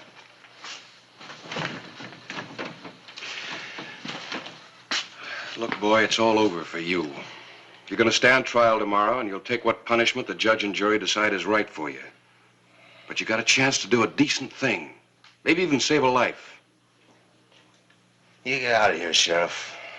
I don't have to talk to you about nothing. You think you get it all figured out, haven't you? Well, then you're gonna be surprised. You're the one who's gonna be surprised. I have got it figured out.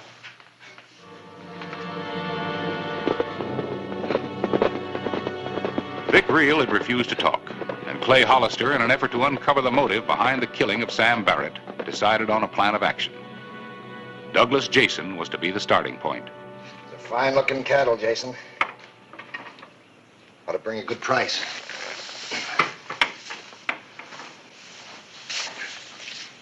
Must be money in ranching. I decided I'm going to get myself one. Why not?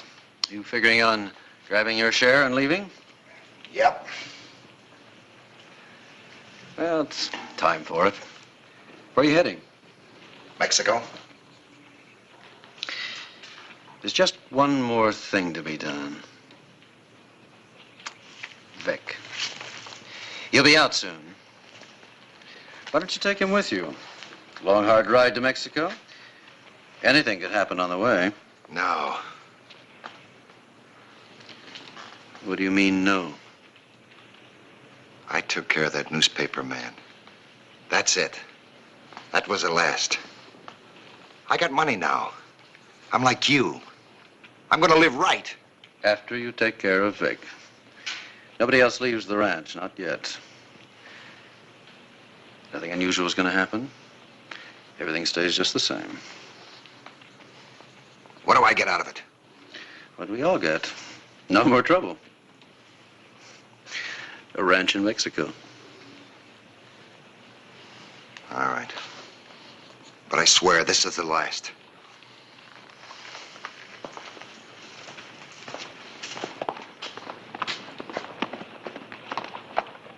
What does he want? Who? The sheriff.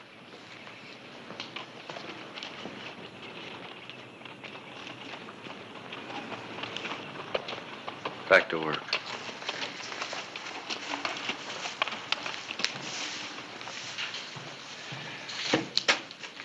Mr. Jason. Oh, Sheriff. One of your men told me you were out here in the barn. What can I do for you? Reel's trial starts tomorrow. We have a lot of questions we'd like to ask you. I told you could be very helpful. Tomorrow? Yes, the circuit judge rides in the morning, and Reel will be the first order of business. You see, somebody's trying to stop this trial before it gets started. So I figure the sooner the better. Who's trying to stop it? I don't know. But somebody took a pot shot at my witness last night. Luckily, he wasn't killed. Well, I'm afraid I can't help you, Sheriff. Vic has only worked for me a couple of years. 4. 4 years. Yes, about. But I mind my own business. I don't know much about Vic, but what he does is really his own affair. Well, be at the trial anyway, 11 o'clock. Oh, I'll be there. I don't like trouble, Sheriff. Neither do I. So there's not going to be any. I have my witness in protective custody, and I'm riding out this afternoon to see the judge safely into town. See you tomorrow.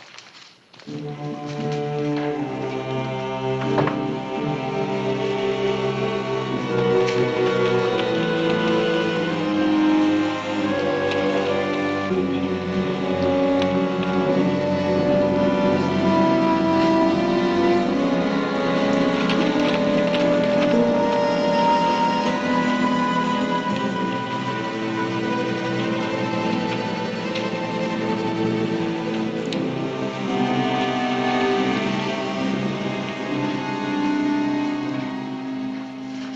asked Red to round you up fast for a reason. The Taylor gang has one last job to do. Wait a minute, Jason. You never told us that. Shut up and listen, Red. The man who saw Reel kill Sam Barrett is still alive. He was only wounded. Sheriff has him in jail in protective custody. Then let Jess go back and do it right. Why should we stick our necks out? Shut up and listen. Reel goes on trial tomorrow. Sheriff is riding out to meet the judge this afternoon. He won't be back till tomorrow morning. You all know what'll happen if that trial ever gets started. Because once they start asking questions, they'll never stop. Then let's clear out now. Let's split the money and go. No. They'd know then for sure.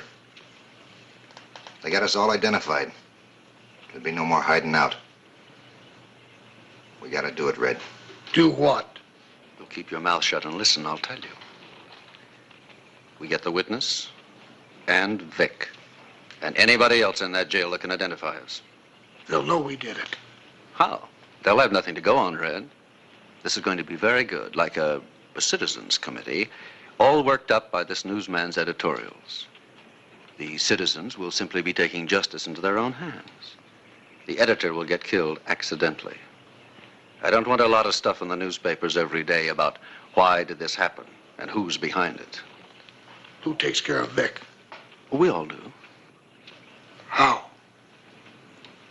We hang him. Right in his own cell. Just as a good citizens committee would do.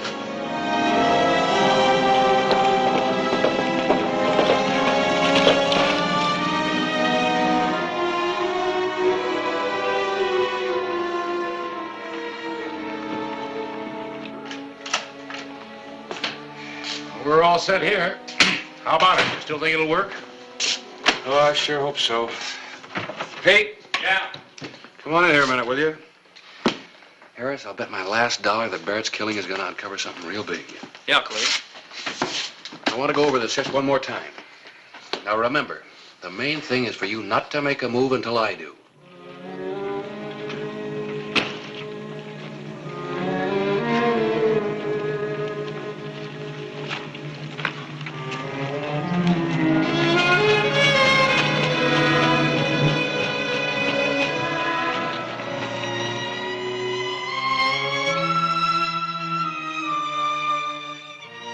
Dawn, March 9, 1886.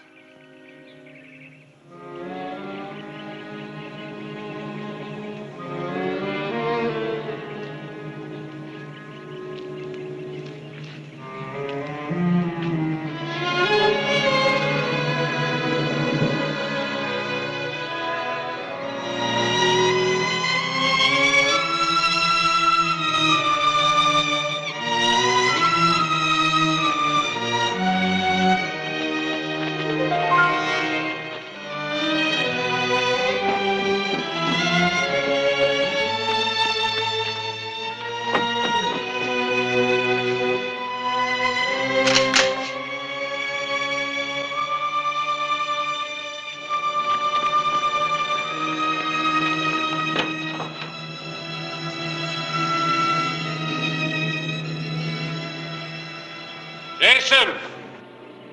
Tell your men to drop their guns. You're surrounded. I've got you in a crossfire.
Drop your pistol.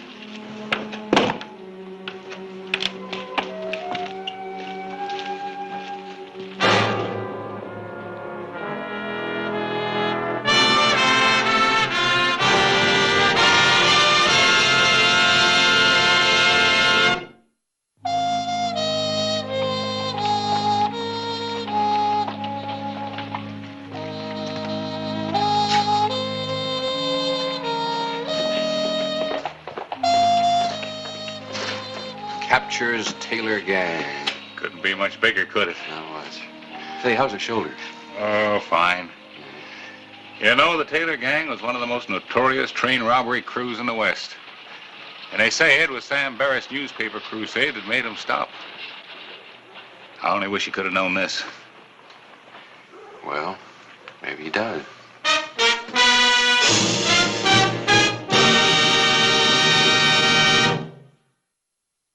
Whistle me up a memory, whistle me back where I wanna be, whistle a tune that'll carry me to Tombstone territory. If your past has run afoul of the law, it's a handy place to be. 'Cause your future's just as good as your draw in Tombstone territory. Whistle me up a memory, whistle me back where I wanna be, to Tombstone territory. 1988. Come here, honey. I want to talk to you. Honey, talk to old Fred Milo. Where you going?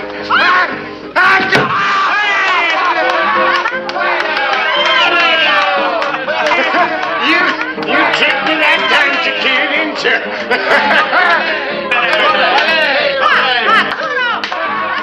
Okay, Chiquita. Here I come. All right, Wade. Game's over. Well, you're kind of far out of your way, aren't you, Sheriff? Just far enough to get you. Well, my ma didn't raise no fool. I'm not going to give you no argument. Not now, anyway. Say, you mind my asking what this is all about? Ask Jamie Wilson's widow. But I'm asking you. Well,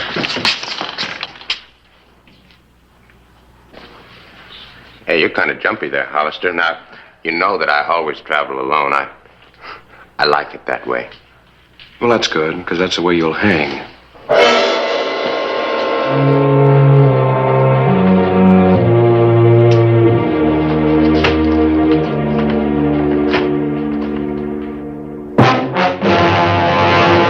An actual account from the pages of my newspaper, the Tombstone Epitaph.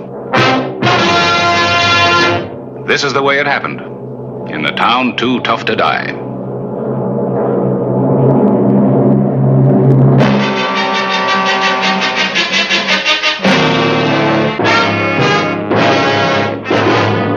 Tombstone Territory.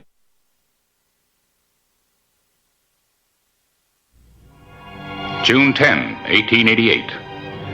The shortest route back to Tombstone was skirting the Chiricahuas. Small bands of renegade Apaches were suspected of being holed up in the area. Say, what do you say we have a little water? I'm dry as a horny toad.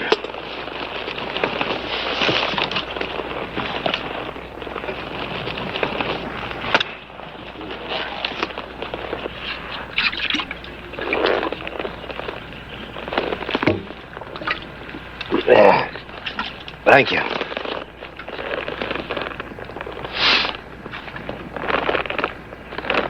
What are you looking for? What's so fascinating back there? Well, now, you just know that this is Apache country, you know, and, well, if they was to jump us, I just wouldn't have no chance at all. What with my hands being ironed, you know, behind me like they are. Of course, it'd make it awful easy for you if that's what you want.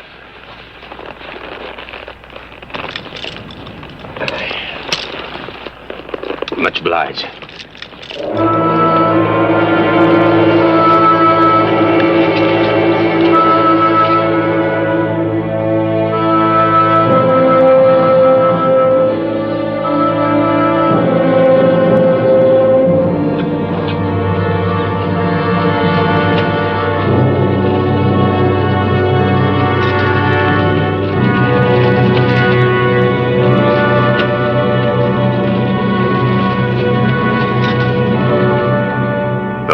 afternoon of June 10, 1888.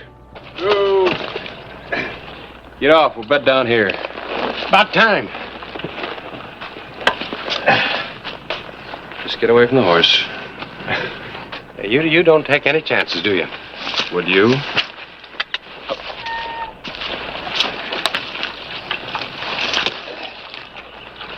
What's the matter? You still looking for Apaches? Oh, no, but a footloose blacksmith might come in handy.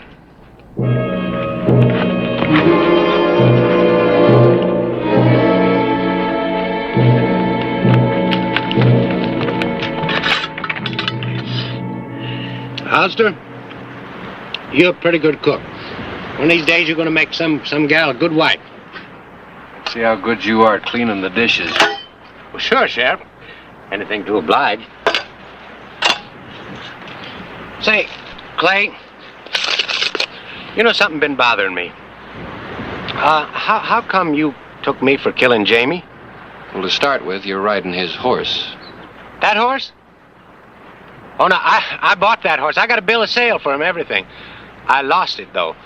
But still, it doesn't seem to me like you got much to go on now, does it?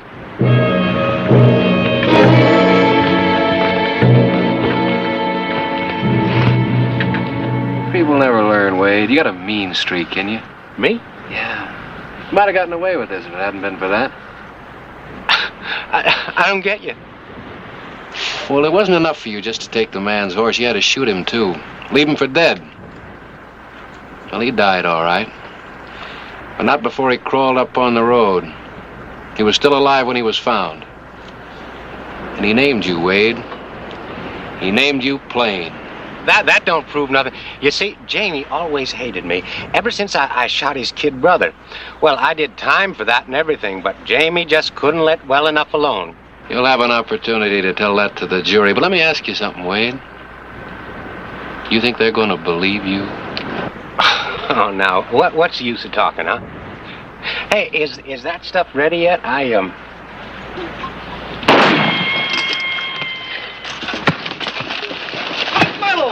Stop it, you're gonna kill him! Good boy, Seth. I knew I could count on you.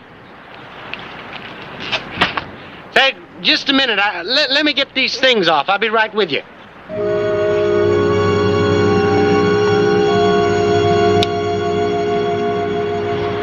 You know, I got no hard feelings for you, Clay.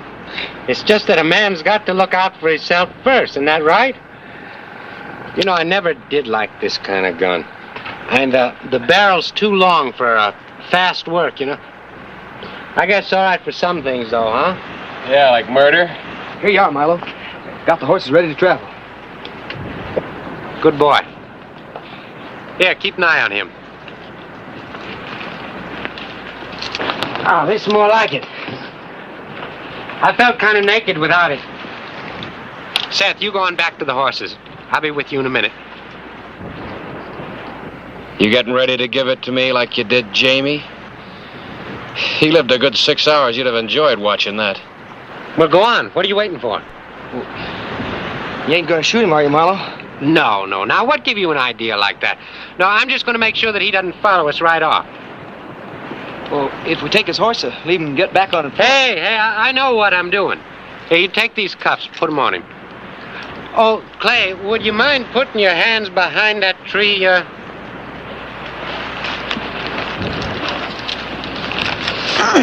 They too tight?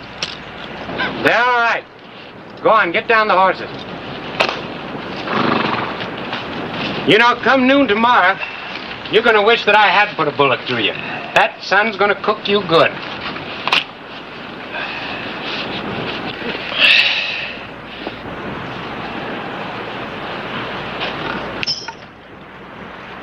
Come on, kid.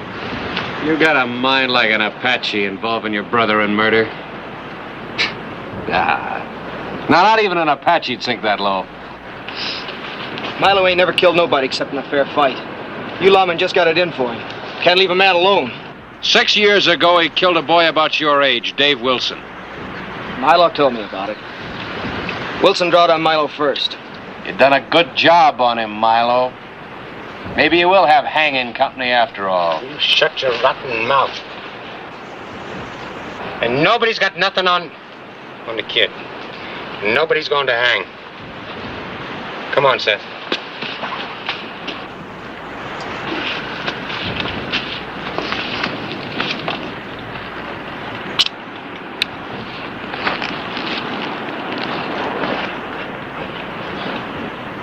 Thanks, kid. Well, come on, what's holding you? Pick up that gun belt.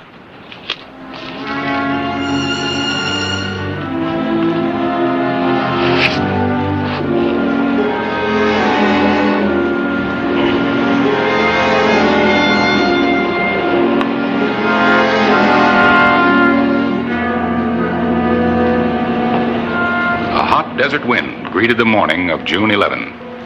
Howdy. Howdy. Nothing but no prospector. Say, you mind if we step down? Why, no. Glad to have a little talking company. You're right welcome to join me for breakfast. Well, thank you.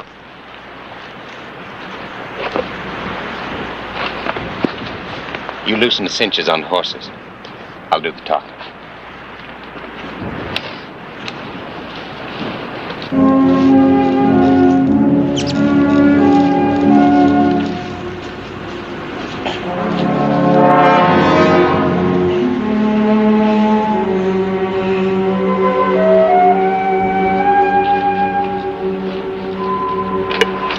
Folks keep telling me it ain't worth grubbing for this far south. Just wait till I get to that there. I'll give them their comeuppance. Well, you got to admit it is pretty far south for silver. Didn't say nothing about silver, mister. Ain't nothing else worth looking for in this part of the country. All you young'uns are alike. Think you know everything. Well, you're right about one thing. There ain't no silver down here. Well, you know, these hills been gone over hundreds of times. If there'd been anything here, it would have been found by now. That so? Sure, I mean, it's just common sense. You ask me, you're wasting your time. You ought to go up north. I understand that's where the big strikes are being brought in. Know-it-alls. Think nobody knows nothing except themselves. Whistle a different tune now, though, we bet you bottom dollar. Call that wasting your time, mister? I don't know. What is it? What is it? It's gold. You darn fool. What's it look like? Well, that's gold, huh? It don't look like much, does it? Don't hardly look worth bothering for. I mean, it looks just like so many rocks to me. That ore ought to run 20,000 to a ton. Richest ore ever seen. Don't they teach you fellers nothing no more? Well, I guess not, old-timer, because if I was to see a whole solid mountain of that stuff, I'd probably walk right past it. June 11, 1888. Clay Hollister was fighting against time as the broiling sun climbed in the sky.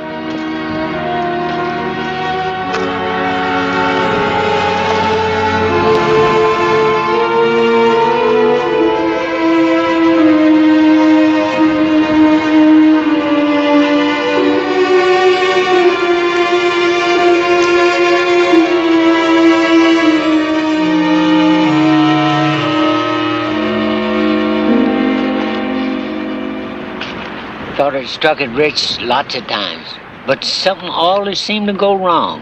But not this time. Old Deed hit it for sure this time. Made sure wouldn't nothing go wrong. That's good. Nothing like being careful, is there? Hey, Seth, listen, you better go get the horses ready. We got some miles to cover. You hear what I said?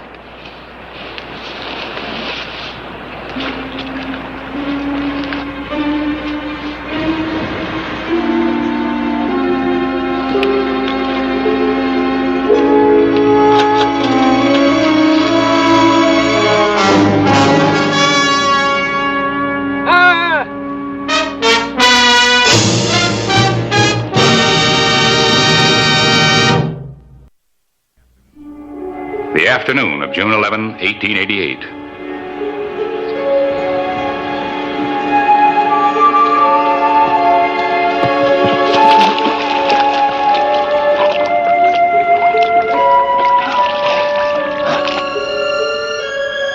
Late that afternoon, Clay Hollister stumbled upon signs of life. and death.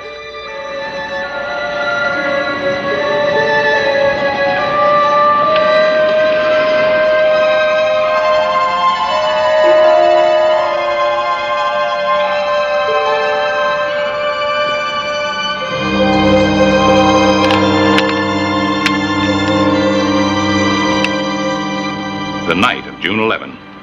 Relax, kid. Now, come on. You better eat something or you're going to lose your strength. Milo, I want to ask you something. Sure, what is it? How long you been lying to me about things? Lying to you about what? You know, like killing. The sheriff was telling the truth, wasn't he? You did kill that man for the horse, didn't you? Well, I guess you got to learn sometime. Yeah, I killed him. I did, but he kept asking for it, Seth. You remember how old Jamie was. Every time I'd see him, he'd start in with that murdering talk of his. You know, you're a killer, Milo Wade. They ought to hung you. One of these days they're going to string you up, and that kind of talk till he was driving me loco, so I just shut him up. But I shut him up good. I say that, I did. You didn't have to listen to it. Look here, Seth. Now, you and me is brothers. See, we're blood kin. Us two is all we got in this world. Seth, you just don't know how rotten folks can be to people like us. I mean, you got nothing in your genes, so they treat you like dirt. Let me tell you something. I've had a plan for a long time now how I can beat them, Seth. You know what we're going to do? We're going to jump across the border into Mexico, and we'll buy us a place of our own, just the two of us, and we'll live a good life. No more running from people, no more wanting for things. It just... Maybe it'd just be better if you went without me, Milo. Without you? But you're my brother. I mean, all my life I've been worrying about you, Seth. I've been thinking, how can I make things good for the boy? You say, go without you? Well, no, sir. You call what you did doing things for me? Well, this is a tough world, and a man has got to twist what he wants out of it. I mean, otherwise you get nothing. You got to take what you want, so. Like you took from that old man back there? That? Well, sure. But what is wrong with that? I mean, an old man like that, you know, he's got one foot in the grave anyway. What's he want with all that gold, huh? Besides, he was just a stranger. What did he ever do for you and me? He fed us. Oh, now you're beginning to tire me, boy. Now, you're going to do what I tell you. You understand? And you're going to Mexico with me if I got to whip some sense into you.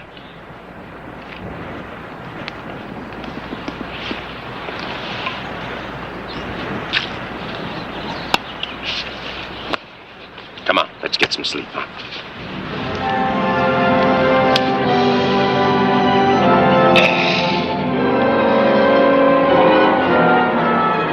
Satisfied that his brother was asleep, Seth Wade made his decision.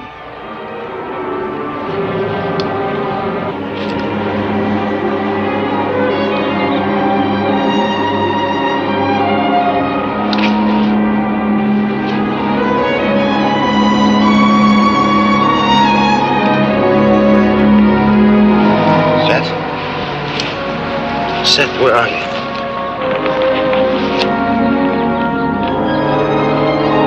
Seth! Come back here!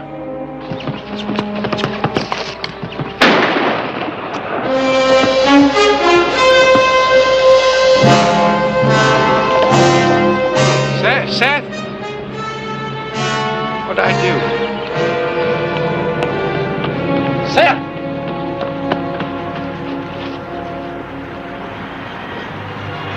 Early morning, June 12th. Seth Wade had regained consciousness. His brother's bullet had passed clear through his body. Now, you just take it easy, Seth. Old Milo will take care of you. Hurts. Stop it from hurting. I Please. Didn't mean it, boy. You got to believe me. I wouldn't hurt you for the world. Here, let me have a look at it. But I couldn't let you go, Seth. You're all I got. Oh, it hurts. Please, let me die. No, you're not going to die. I'll get help, Seth. But you're not going to die. I promise you. Only those horses hadn't us spooked. I'll go for some help.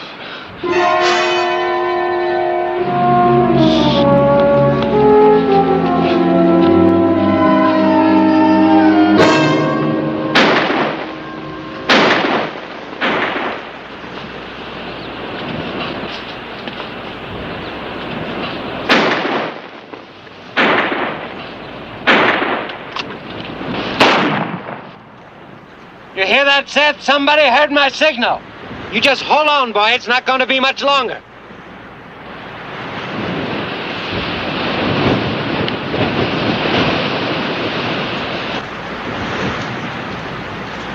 All right, Hollister, that's far enough.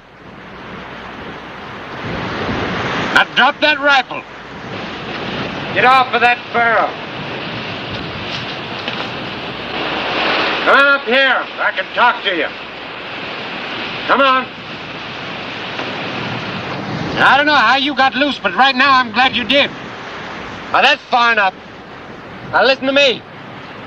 Seth got himself hurt. You know anything about doctoring? A little. Good. I hope for your sake you're not lying. He's over there.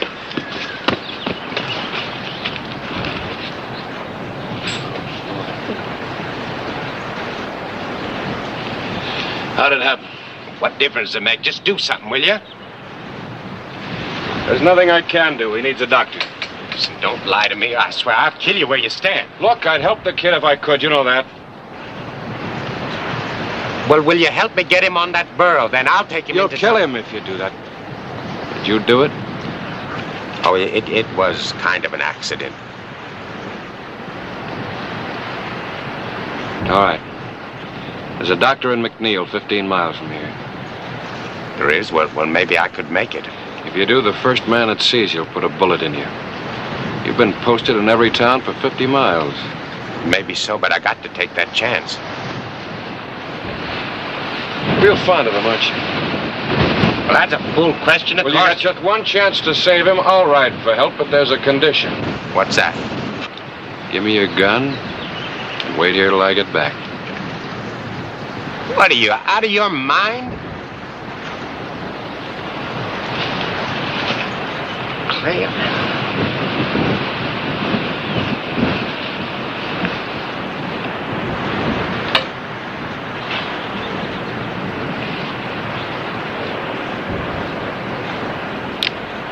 All right.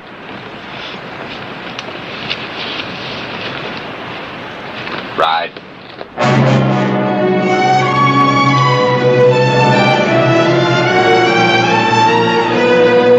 June 17, 1888. After 8 days on the desert, Clay Hollister had returned with his prisoner. Well?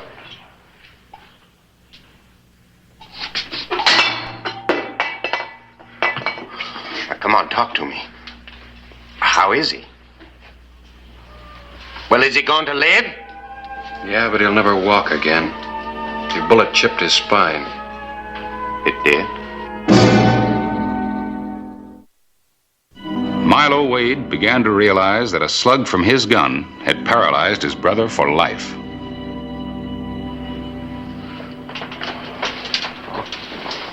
It was all his fault. I didn't mean to shoot him. Why, everything I ever did was for that boy. Everything. Does he appreciate it? No. He looks at me like I was some kind of dirt, and then while I'm trying to sleep, he goes sneaking off. That's what he does. Well, good for him. Maybe now he'll learn to appreciate what I was trying to do. What did you do for him? What was I trying to do? I'll tell you what I was going to do. I was going to peddle the old man's claim, and we was going to go down to Mexico and buy us a little place of our own, just the two of us. Now somebody else going to be enjoying all that gold. There wasn't any gold, Milo. What are you saying? Old Dietz' ore was just iron pyrite, like all the other claims he made. No, Hollister, I saw that gold with my own eye. It was bright yellow gold it was. Dietz was an old man. Sometimes they get a little childish, live in their dreams. Well, Dietz was like that. Always dreaming, always making the biggest strikes. They were always iron pyrite. Yeah, but I mean, it was yellow. I mean, iron isn't yellow. Iron pyrite is. That's why they call it fool's gold. Fool's gold? Fool's gold? But, well, ain't that something? All of that for nothing? For fool's gold? Well, that's some joke on me, isn't it, Hollister? Fool's gold.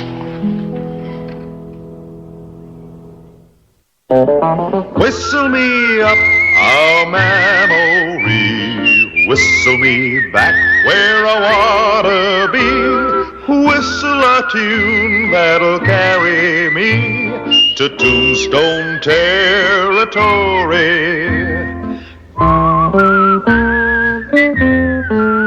If your past has run afoul of the law, it's a handy place to be, 'cause your future's just as good as your draw in Tombstone territory. Whistle me up a memory, whistle me back where I wanna be, whistle a tune that'll carry me to Tombstone territory. Joby and Chick Umber, professional killers. Hired by the Hammond faction of the Tanner-Hammond land and cattle feud, a bloody range war spreading throughout the territory. So far, 23 men had died. Every road outside Tombstone was a potential death trap.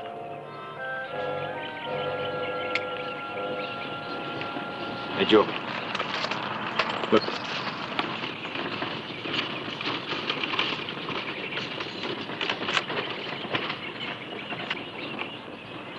Well, now, ain't that Fred Tanner's kid? Yeah. Well, what about that talk about the range war stopping and all us going free? Don't you fret none, Chick. We're still getting paid, and as far as we're concerned, the war's still on.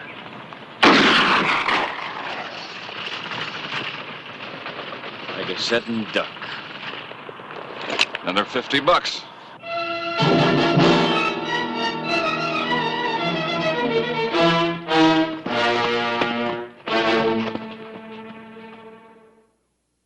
Tombstone territory.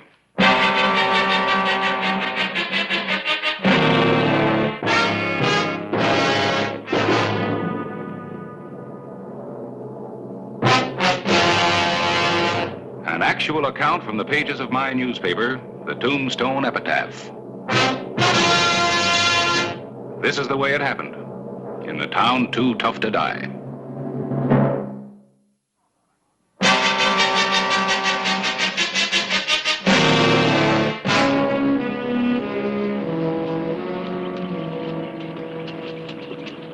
Hey, Joby. You think we're pushing our luck riding right into Tombstone? You know something about yourself, Chick? You're a worrier.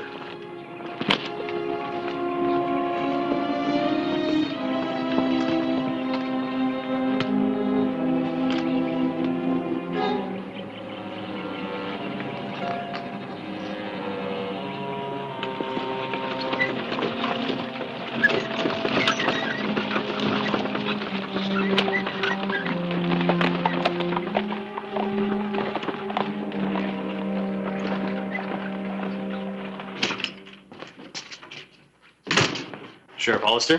Yeah? From General Claybank. He said it was urgent. Thank you. It's the amnesty. By authorization from Washington, the governor of the territory of Arizona orders all involved principals to immediately lay down their arms and take oaths to keep the peace. Anyone breaking the amnesty will be summarily court-martialed and executed. Otherwise, all participants are fully pardoned. Does that mean Joby and Umber? Why, they've killed 7 men. That's what it means, Wayne. It's like the armistice at the end of any war. After a couple of years of fighting, the issues get confused and there's right and wrong on both sides. So a full pardon is the only practical solution. Got to end somewhere. Begging your pardon, sir, but I saw those two gunmen you mentioned, Joby and Umber, some out on the trail riding in, only a couple of miles out of town. Well, thank you very much, but they're not wanted men anymore. Unless they break this amnesty, I can't touch them.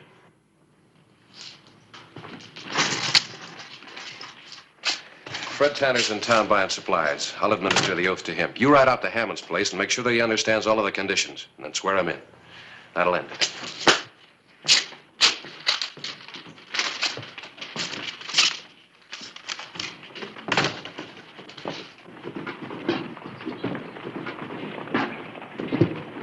Fred. Still chasing Hammond's hired gunman? Or have you quit trying? I wouldn't say that. $50 a man Josh Hammond pays them. You haven't even touched them. They're murderers, cold-blooded murderers. There was a lot of blood spilled on both sides, Fred. Besides, I need proof to arrest anybody. And I'm not looking for him anymore. Neither are you. The amnesty's come through. It's all over. I'd be glad. Except for that Joby and that Umber. Yeah. Yeah, I know what you mean. Come on over to my office. I'll give you the oath. Wayne's out getting Hammonds now. All right, Clay. You know the real reason I'm glad it's finished? After 3 years of shooting and killing, it's not so much the land anymore, nor what this sort of thing has done to me. It's what it might do to my son. Les was 14 when it started. He's 17 now, and figures he's big enough to help out with a gun. Or be killed by one.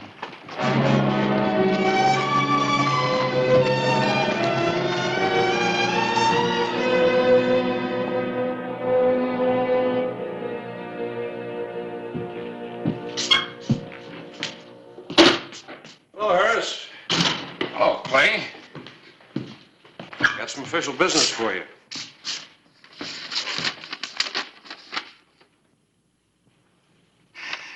Well, this is one notice I'll be happy to print. Free.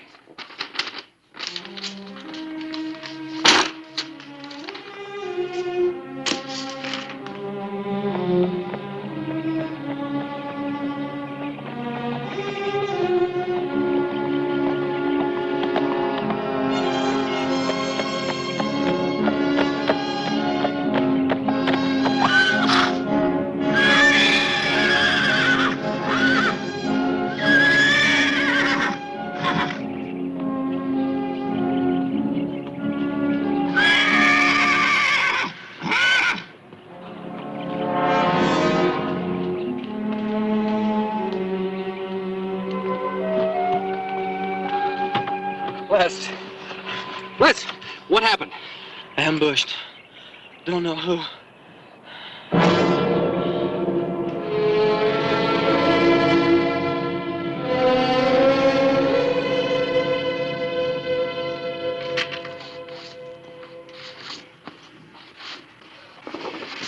$20 enough? Yeah, you post one of them. I'll take care of the rest. All right. Thanks.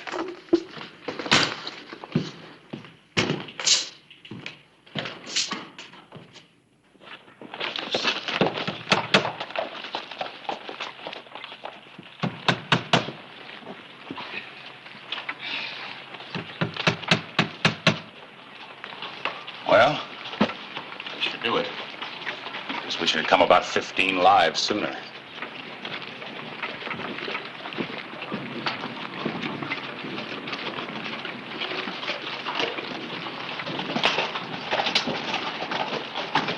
Better get Clay.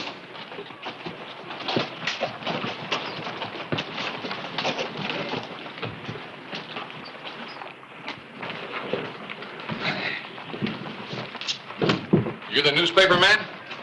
That's right. I sure hope the rest of the people in this town know how to read. Ain't that right, Chick? Oh, we ain't about to break the amnesty. Only it don't say nothing about self-defense. In case somebody else starts something. Well, hello, Sheriff. Sure nice to meet you after all this time. Ain't it nice, Chick? Oh, sure is. Listen carefully, Joby. As far as I'm concerned, you and your partner are nothing but murderers, amnesty or no. But I'm not going to run you out of town, because I want you here. I want you real close. And if you so much as wiggle a trigger finger, I'm going to haul you in. Sheriff, we ain't gonna wiggle nothing. Unless somebody else wiggles first. Say, in case you want us, we'll be over at the Oriental Saloon celebrating our new standing in the community.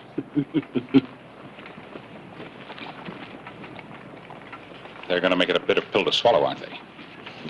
Yeah, they're going to try.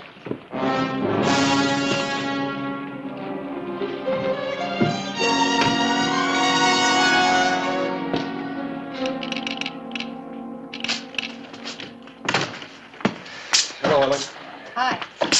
Anything coming on those telegrams you sent out? Yes.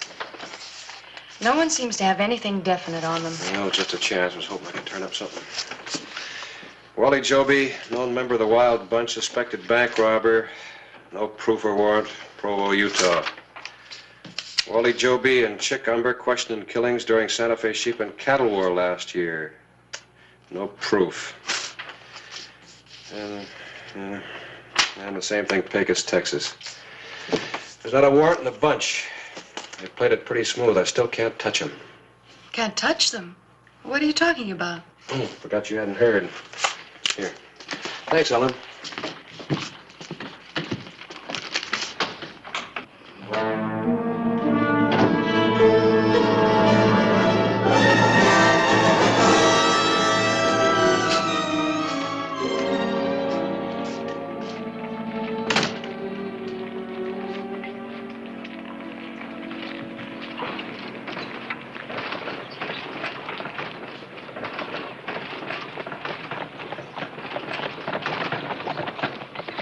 Come on out, Hollister.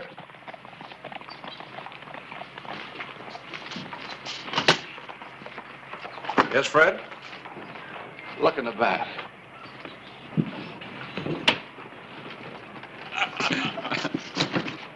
Les. He was still alive when I found him. Didn't even know who did it. Somebody ambushed him. Who do you think did it? I wanted you to know, Clay. I wanted you to know why I'm going to find Joby and Umber and kill them myself. Look, Fred, I've known you a long time. I know how you feel. But you can't break the amnesty. Otherwise, I'll have to arrest you. The court might hang you. You mean you'd stand for them against me? I mean, I've got to enforce the law no matter how I feel. Besides, you don't know that Joby and Umber did it. I'll ask him to make sure. Just before I kill him, I'll ask him. Hey, Mr. Tanner. Sheriff. Mr. Tanner, we sure are sorry about the kid. How did you know? Well, nobody told us about the amnesty, and when the boy come along with... No, Fred.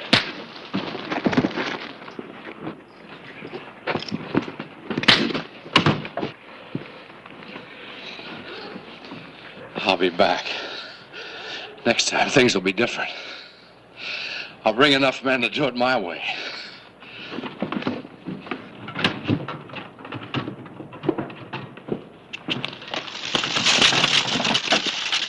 Sheriff, we want to thank you.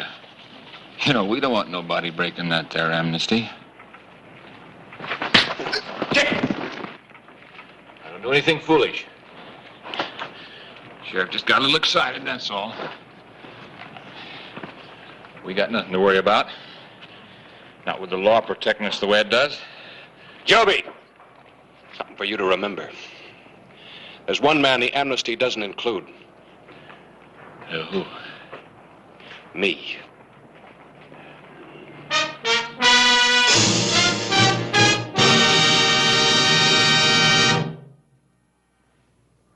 The afternoon of September 16, 1889.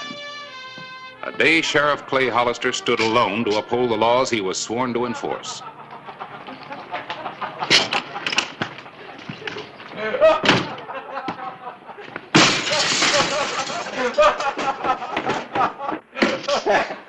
There you are, bartender. That ought to cover it. And that ought to cover another bottle. Let it never be said that we're breaking the law. Right. There you go.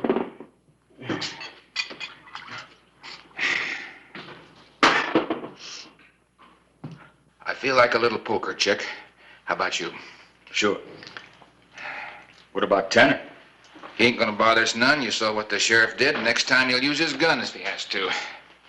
Bring the bottle. You two gentlemen would like us to join you, wouldn't you? Yeah, wouldn't you? It's mighty obliging of you. Let's see here. 10, 20, 40, 50. Seems like all our money comes in $50 batches nowadays. 350, 400, 450, 500. Well, that's it, Clay. $500 reward to the man who kills Wally Joby and Chickumber, donated by the citizens of Tombstone. What do they want from me? They elected me to this office to uphold the law, and now they offer a reward to go out and break the law. They feel pretty strongly about it. Well, you know how I feel about it. Yeah. So do they. That's why they gave me the money instead of you. You can just give it back to them.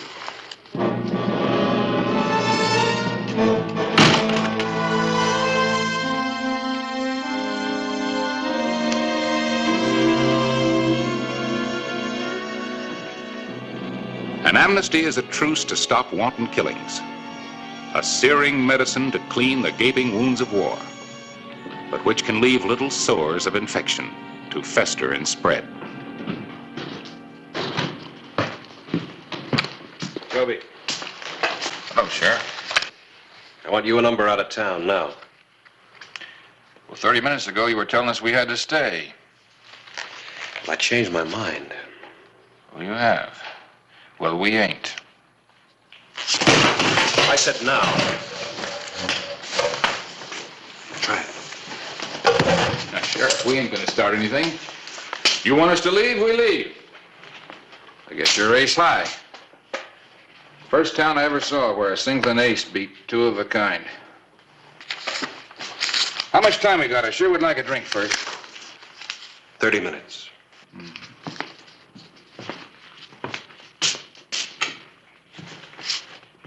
Clay?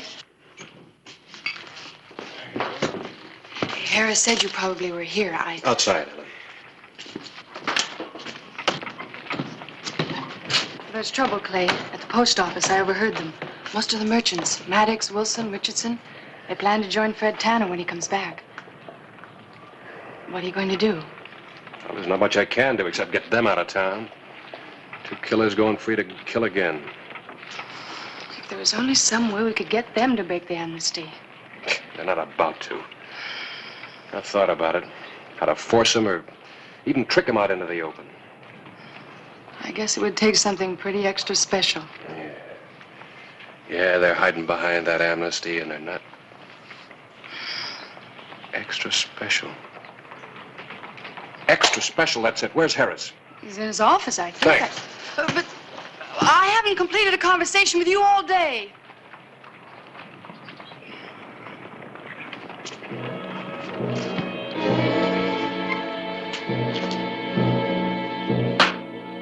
Harris. I know how I can do it. I can force Joby and Umber out into the open, out from under the protection of the amnesty. But I need your help. Well, sure, Clay. What do you want me to... Front page of the epitaph. Is it all set up? Yeah. Well, can you change it? Change it? Yeah. Here's a headline for a front page story I need fast. Well, you don't think anything of ruining 3 hours' work, do you? It's for a very special extra edition of the paper. Just one copy, in fact.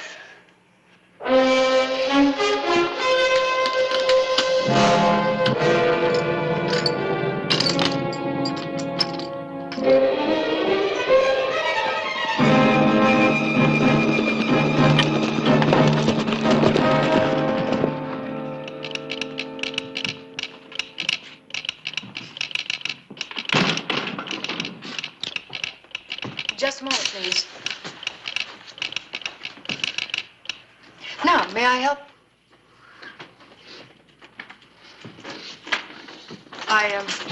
I know who you are. If you're smart, you'll ride out of Tombstone. Fred Tanner's on his way here with his men, and Clay, the sheriff, won't be able to stop them, and... Funny, you know, that's just what we were thinking, since we hear they got a small army. Of course, if you were to ride with us, nobody'd do any shooting, would they?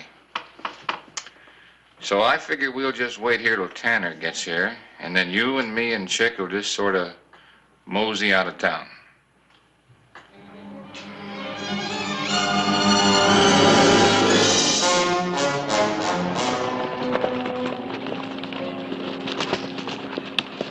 Just in case they slip through, two of you take the east road. We'll meet you at the edge of town. Don't forget, I want those two. All right, let's go.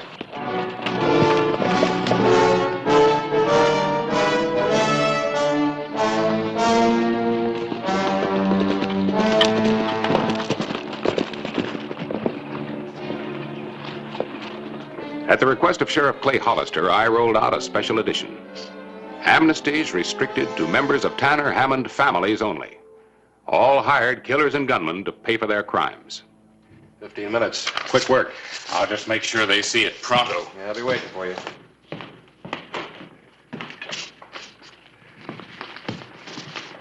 Here you go. And Harris, be careful.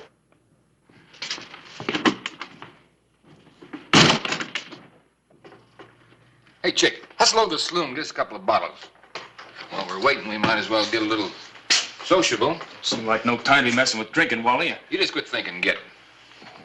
All right.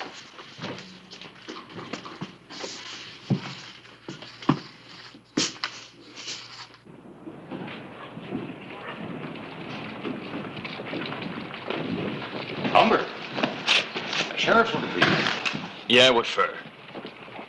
You mean you haven't heard? Well, it's right here.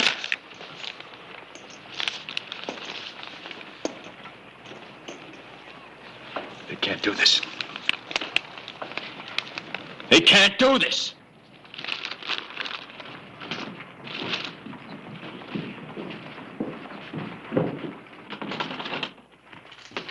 We gotta get out of here. They changed the amnesty. Well, it can't be this way. Something gone wrong. Hey, get back here, fool!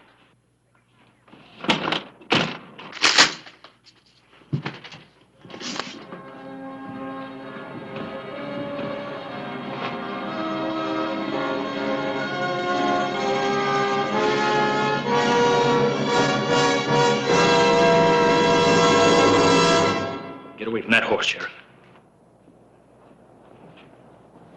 I said, get away from that horse.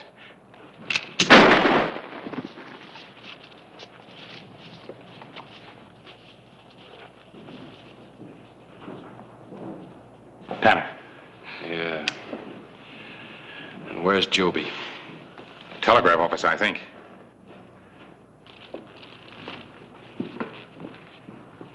All right, Joby. Come on out.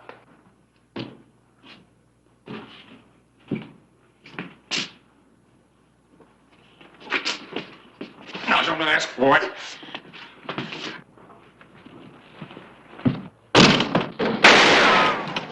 Now, don't come any closer, Sheriff, or I'll kill her.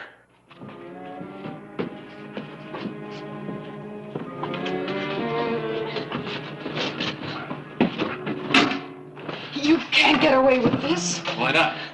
Nobody's gonna shoot you.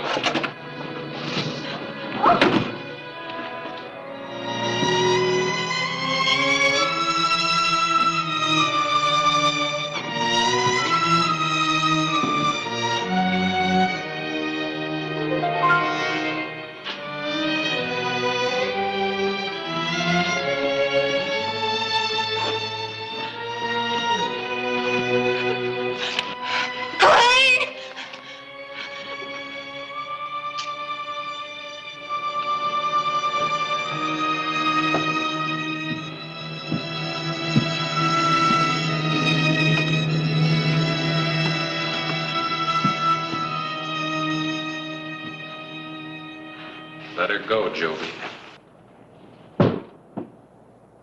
You can't get a mile out of town.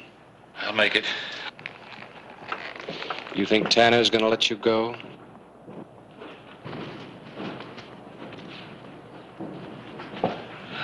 You call Tanner off or I'm gonna kill her. You hurt her and I'll beat you to death.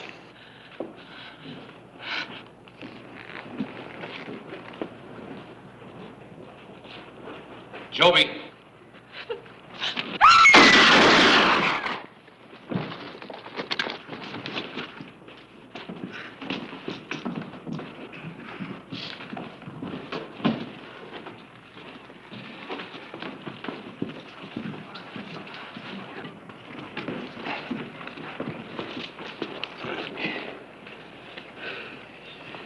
Whatever you have to do.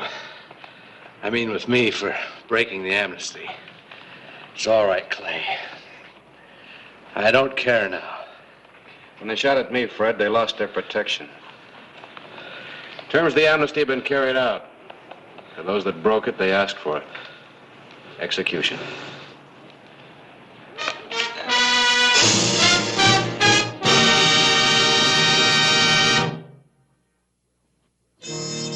You know, Clay, I sort of hate to break up this front page. First time in my career I ever put out a one-copy extra. You better save the paper. Someday it might be a collector's item. They were safe until they tried to shoot it out. You sure came up with an ace in the hole. What makes you say that? I heard about it. Joby had it figured right at the Oriental. What do you mean? Wonder if he knew he was playing for such high stakes when he said this was the only town he'd ever been in where a singleton ace beats two of a kind.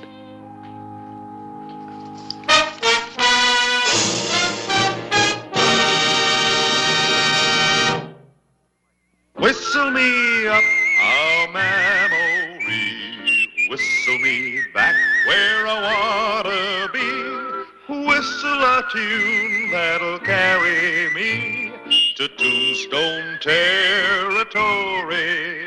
If your past has run afoul of the law, it's a handy place to be. 'Cause your future's just as good as your draw in Tombstone territory. Whistle me up a memory, whistle me back where I wanna be, to Tombstone territory. Well, Harris, what can I do for you? Well, I'm glad you could come right over, Clay. I've got to get the technical description of this Army heliograph thing straight. All right. Yeah, but first let me give you the weather report. Tombstone's in for a big wind. I just heard some of our prominent citizens rehearsing their speeches of welcome. Boy, they're puffed up like spring frogs. The governor's used to it. Yes. Check that copy for me, will you? All right. Governor Armstrong making an inspection of the Army's new heliograph, a signal and warning system against Indian raids and... Not that part, the technical stuff down here. On a chain of mountain peaks, the Army has set up a system of flashing mirrors. They can talk to each other in Morse code, dots and dashes. More important, they can talk to patrols miles away on the mesas and flats and give them the location and movements of renegade Apache raiding parties. Wire for you, Clay. Oh. Governor's stage coming in early. Oh, good enough. Let's ride out and meet him. We can finish this later. Good idea. Let's go.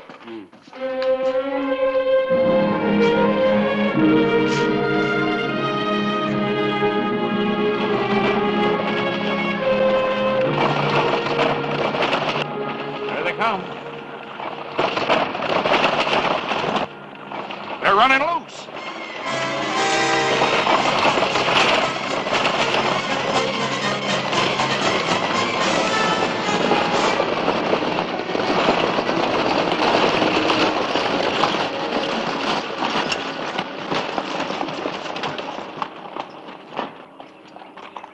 Billy, what happened?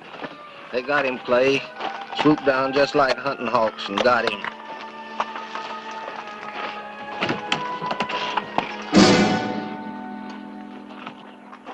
Is that the governor? No, it's one of his aides. Where's Armstrong? That's what I gotta find out. Conrad, take the stage into town. Quentin, I want you to gather some men to ride with me. Harris, you send a telegram to Fort Huachuca. Tell them that I'm mounting a posse to backtrack toward Mormon Peak.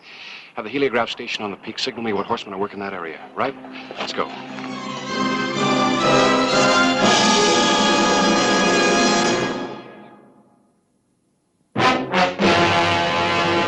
An actual account from the pages of my newspaper, the Tombstone Epitaph. This is the way it happened in the town too tough to die. Tombstone territory.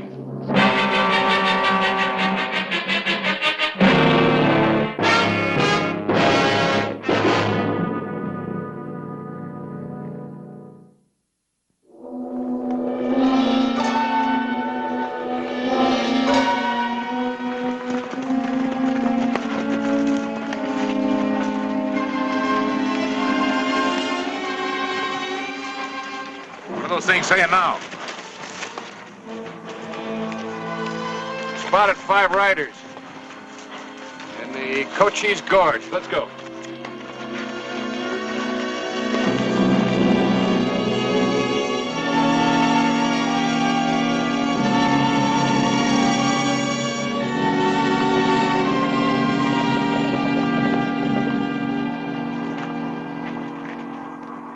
Yeah, 5 of them. Ponies are shod. They can't be Apaches. Take a look at that.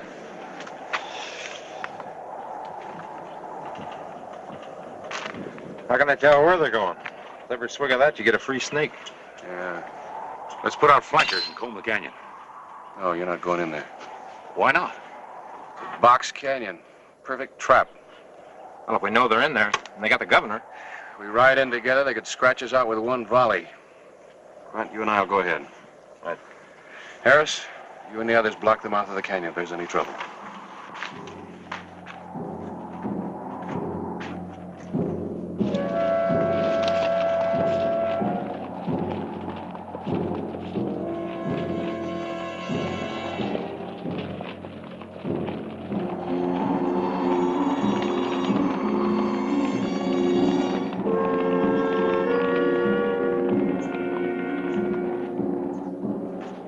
All right, Hollister. Hold it right there.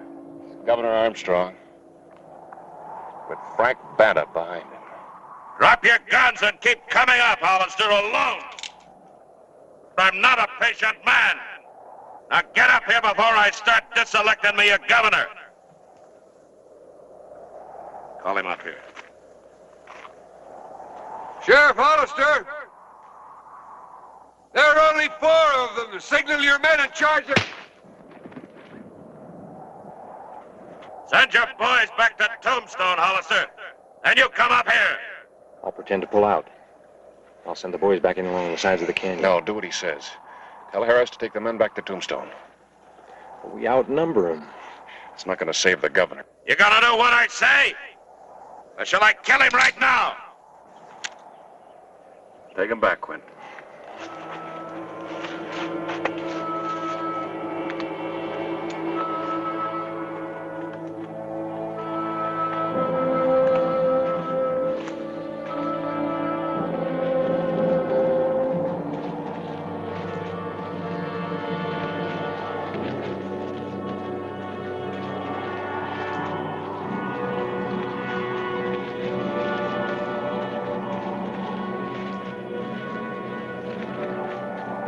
Didn't expect to see me, did you, Hollister? Yeah, you left your card, Banner. Card? Nobody else would kill one man needlessly and shoot another so badly he'd live long enough to get the stage into town. Nobody but an Apache. And an Apache would know a governor if he saw one. My brother Dan's still set to hang. That's right, tomorrow morning. Nothing's changed. You missed your tally, Sheriff. 2 things have changed. You and him. I'll start climbing.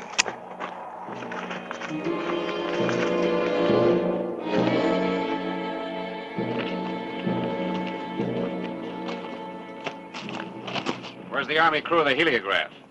We give them lead medals and send them on a furlough, that's what. Happy here used to be a telegrapher. He sent that message about 5 riders. It brought you in like a fish on a string, huh? You gonna send another one, Happy? I want them to know that the governor and Hollister here are alive.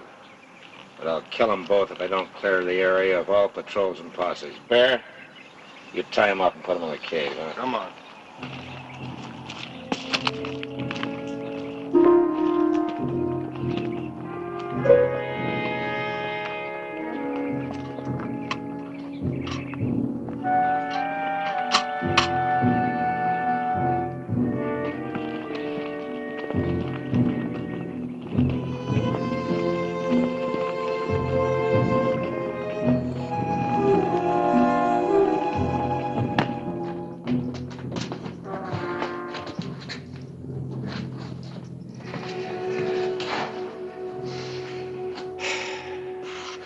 Welcome to Tombstone, Governor. Well, maybe it's not as bad as it appears. After all, the worst he could have in him would be ransom. Yeah, for you, I hope so. But you see, Banner swore that he'd kill me the day that his brother was executed in Yuma. That's Dan Banta, who's hanging tomorrow for murdering a man during a payroll robbery? That's right, I brought him in. I should have figured that he'd take advantage of your visit to Tombstone. Well, that would have been a guess, Sheriff. I'm paid to guess right. Now I gotta start guessing about how to get the two of us out of here.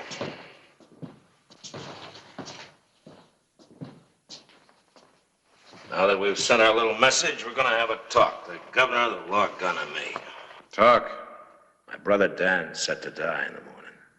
He is? And you're gonna set him free, Governor. Why, that's ridiculous. Not to me. See, we're gonna send another message on them flashing mirrors, this time in your name. It's gonna be relayed to Yuma Prison, telling them to let Dan go. You can't do that. It's out of the question. They won't release him until they see the governor. That's why he's gonna be riding out of here right after we send the message. So they will see him. But we're keeping you, Hollister, just to make sure he does let Dan go. Well, Governor?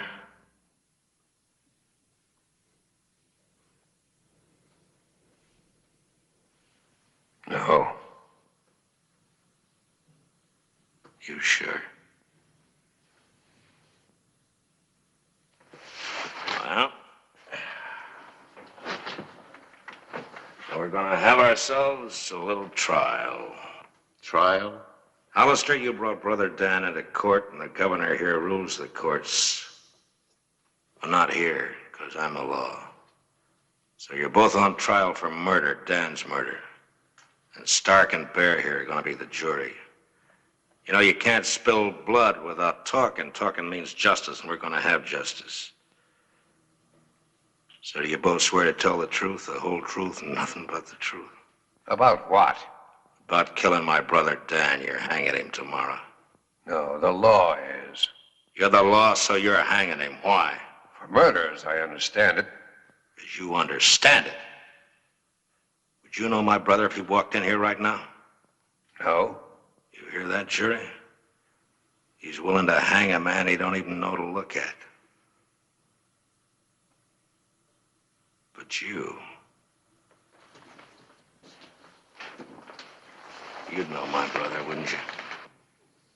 I know him. You brought him into trial, didn't you? That's right, I brought him in. And I accuse you of killing him. No, Banta. I couldn't kill him. The governor couldn't. Nobody could kill your brother. Because, you see, after riding with you, he was already dead. Squeezed dry of life and purpose by the man he followed.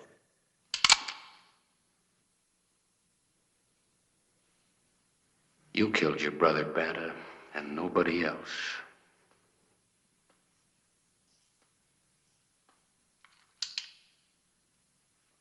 You'd like for me to shoot you, wouldn't you? Make it quick and easy. But it's gonna be slow. Waiting for the hour like my brother's doing in his cell right now. Has the jury reached a verdict? Guilty. Let's get it over with. Well, the verdict's guilty, boys.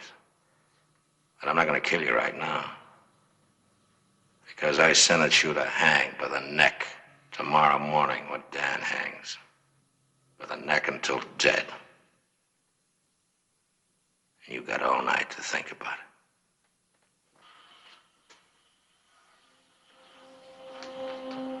Hollister, why don't you tell your stiff-necked friend about Hooper and Wilkie while you're waiting, huh?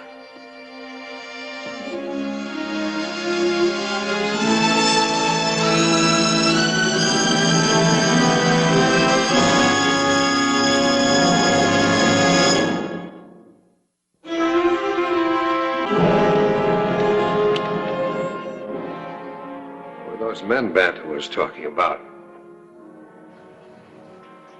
Wilkie and Hooper? They were two men that he tortured to death.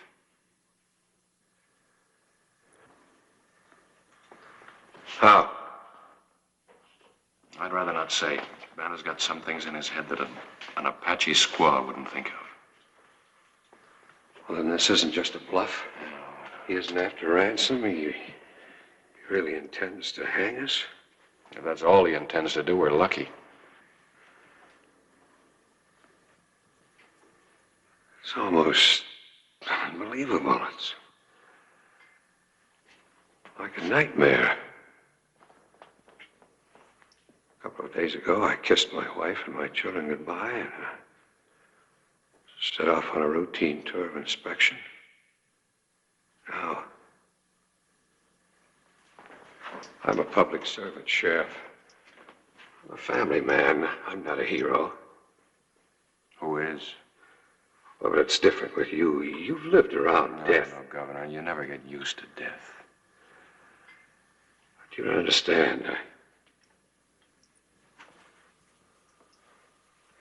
I don't know how to die. Not this way.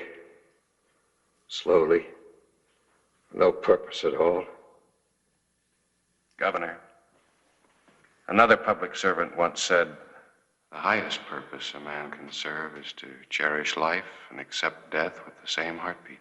Who was that? Family man by the name of Abraham Lincoln. Yes, but those were political words spoken for a battlefield. Yeah, kind of battlefield. He was on his deathbed. You don't understand. I haven't got his kind of courage.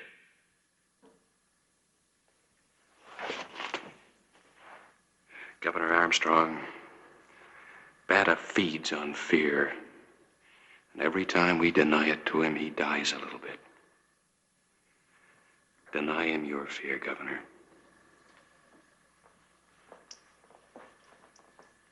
I'll try.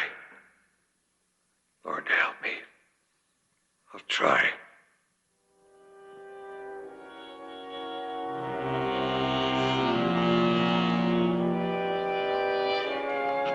All right, go get him, Bert. You got the mirror shine on that contraption, Happy? All we need is the full sun to send a message. Okay.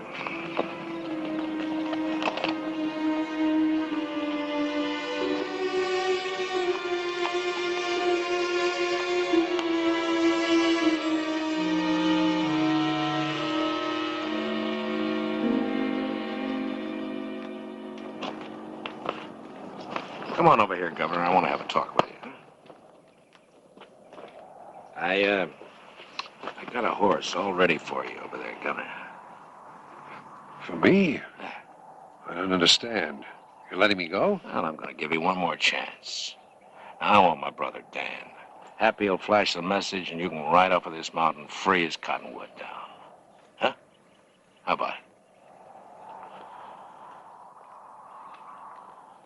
I can't do it. You want to die, Governor? Why? Why do you want to die when you can live? Just to show how stiff and proud you took to dying, is that it? No. Well, who's going to care how proud you were? Who's going to know? The rocks, the wind going by? I told you I won't do it.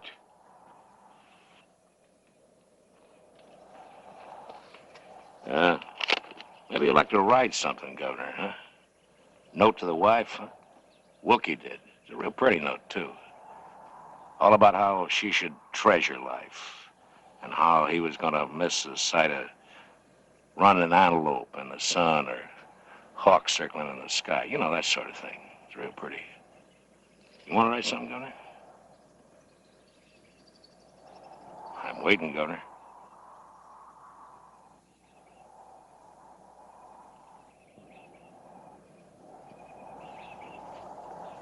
No.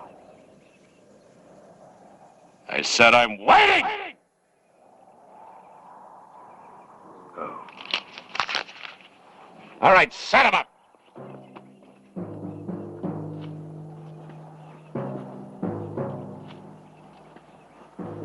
Usually when I find a man who can't wait to die, I do my best to help him. But I'm gonna let you two die slow. I'm gonna let you take your courage and roll it around in your mouths so you can really taste it. Of course, it's best if your horse don't wander off looking for grass or water and leave you dancing. Then again, you might get tired and want to kick him and get it over with fast. I don't know how brave men figure, but smart men are riding down the mountain free.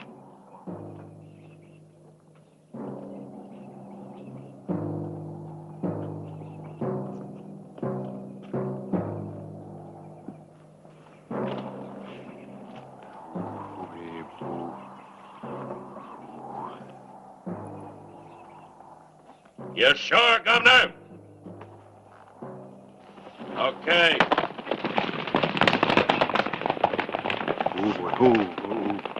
Babe. Oh, babe. Oh, babe.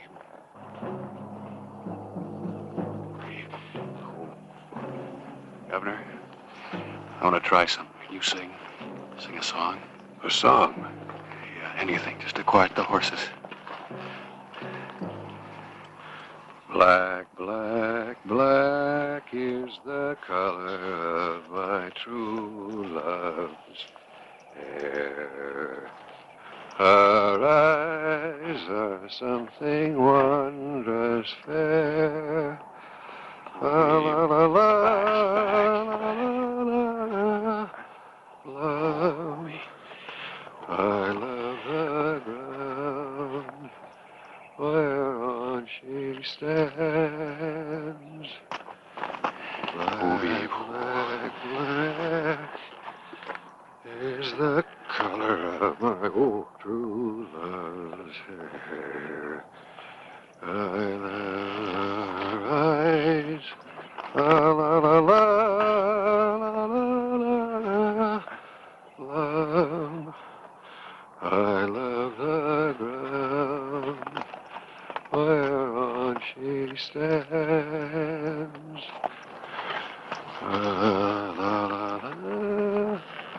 La la la la la. La la la la. I love the ground whereon she stands.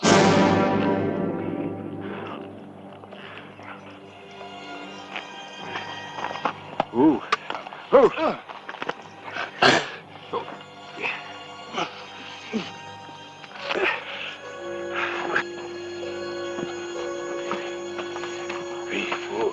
You all right, Governor? Yeah. I'm all right, thanks. Rub your wrists. Get the circulation back into it. And catch that horse and put a bridle on him. I'll get him. I gotta send a message. Bat and his men will be breaking out of Battle Pass. Right.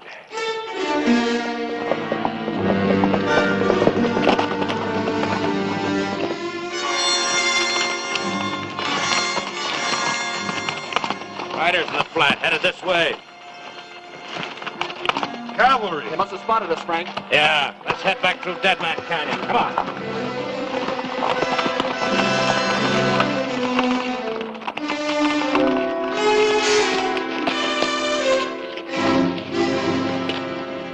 Batter's men.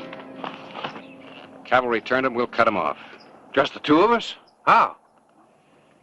You stay here. I'll ride back to those narrows, and when they pass that open spot in the trail, you give me an arm signal. But you're unarmed. What can you do? You remember the old saying about too much rope? Just maybe Batter's hanged himself.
I almost guessed wrong again.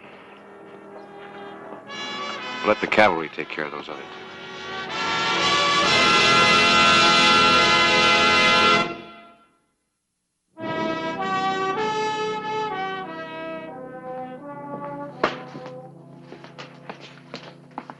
You ready, Governor?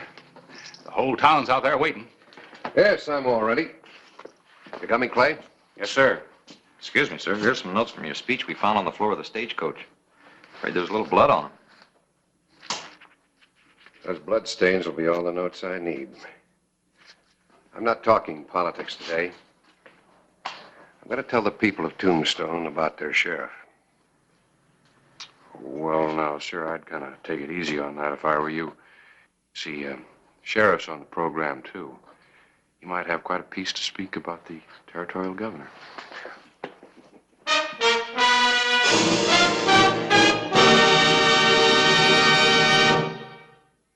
Whistle me up a memory, whistle me back where I wanna be, whistle a tune that'll carry me to Tombstone territory. If your past has run afoul of the law, it's a handy place to be. 'Cause your future's just as good as your draw in Tombstone territory. Whistle me up a memory, whistle me back where I wanna be, to Tombstone territory. Disappeared.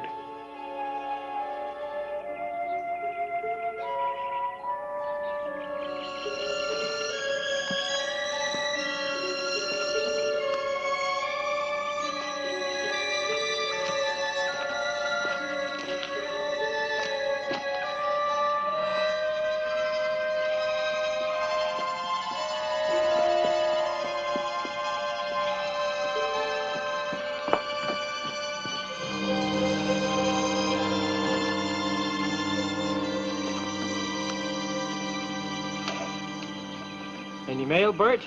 Just your pension check. It's a good thing we get that check of yours every month. We wouldn't be able to operate this hole. Yeah, it's been anything but a jackpot. Bert, give me a tenth of what I paid for my share of the mine, and I'll go back east where I belong. Deal's a deal, Cooley. We'll hit pay dirt. I'm tired. I want out. $300 a month for the rest of my life? What do I want with more? I'm getting out if I have to give it away. You ain't running out on me. We're partners. Not in this yarn. I'm leaving, Bert. I won't hold it against you for misrepresenting the mine. You ain't going nowhere. What are you going to do? I figure to collect $300 every month. Now, give me that check. You can't cash my checks. I can write your name as good as you can. Sheriff Clay Hollister was returning to Tombstone.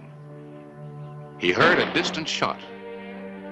Could have come from any one of the wild canyons. From any mule deer in the mountains. It could have been a hunter. He rode on.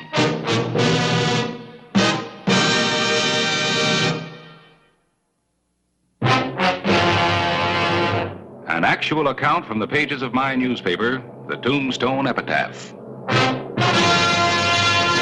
This is the way it happened. In the town too tough to die. Tombstone territory.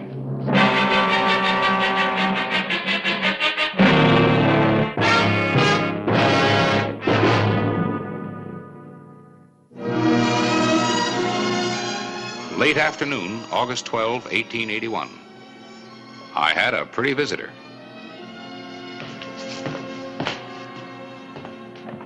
Oh, Clay! Clay?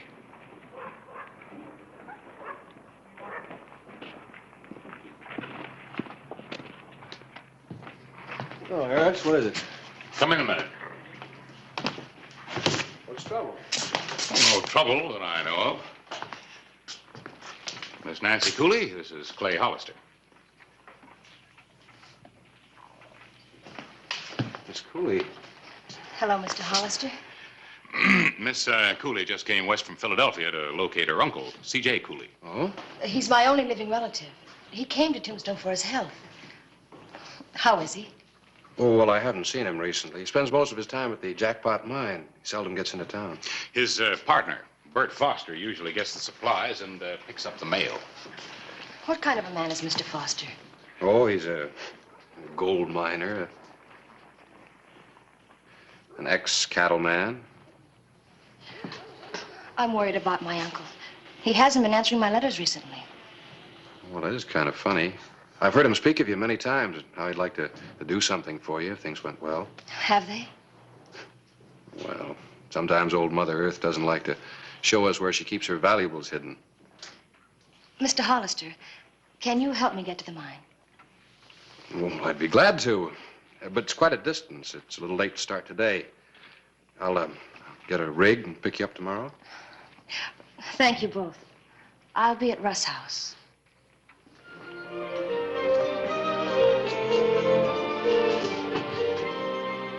Thank you. Goodbye, Miss Cooley.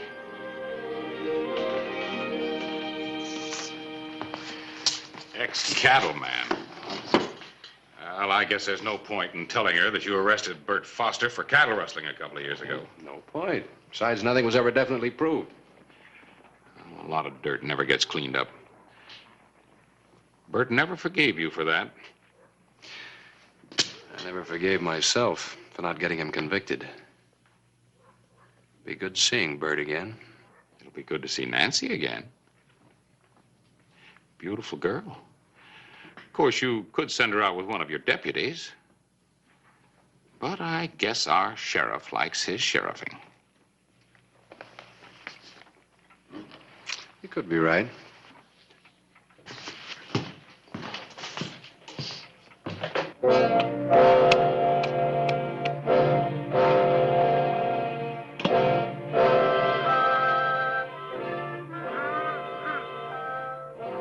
Cheated you, you old buzzard.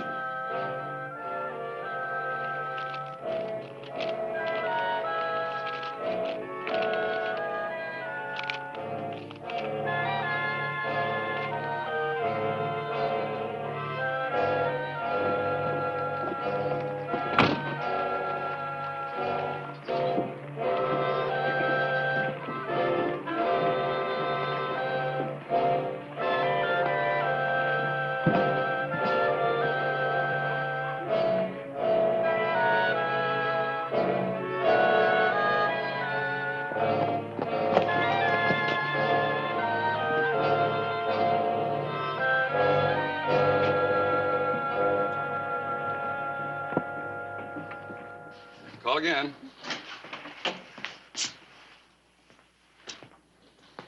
You back again so soon, Bert? Had to come in for old Cooley. Fill this. Yeah, usual sack of flour and sugar, work pants size 38, pound of jawbreakers. Cooley and his sweet tooth, eh?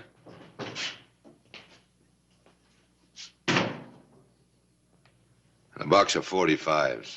And a box of 45s. I'll get it together. Hello, Bert. Just coming out to your place. What for? Cooley's niece is in town. She wants to see him.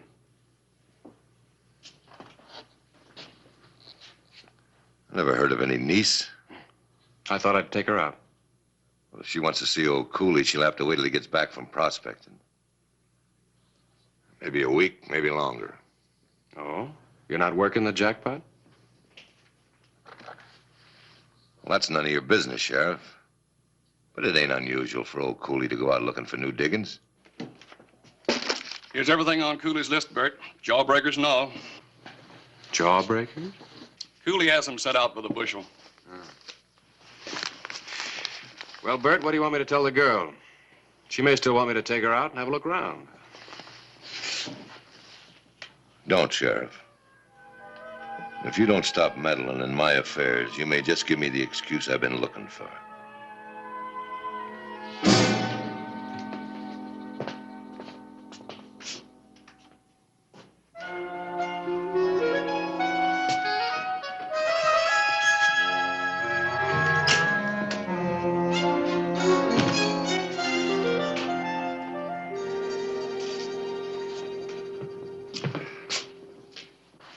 ready for the trip? Mm-hmm. I want to see more of Arizona. It's fascinating. Oh, that's good. And it won't be a waste of time even if we don't see your uncle. What do you mean? Oh, Bert said that he'd be gone for a week prospecting. Prospecting? Well, that really worries me. Unless his health is improved, he wouldn't be able to stand it. He doesn't need the money. Well, I heard he sunk quite a chunk of it into the mine. He still has a pension check, $300 a month for life. That makes him a very valuable asset to Bert.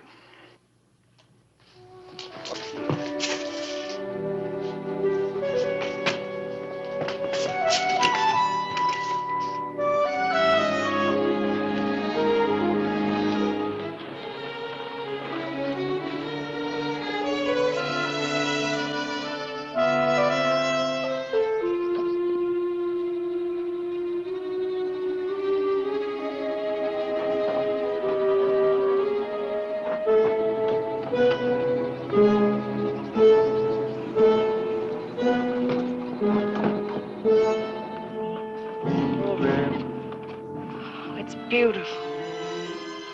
What, that sign? No, Arizona. Complete freedom.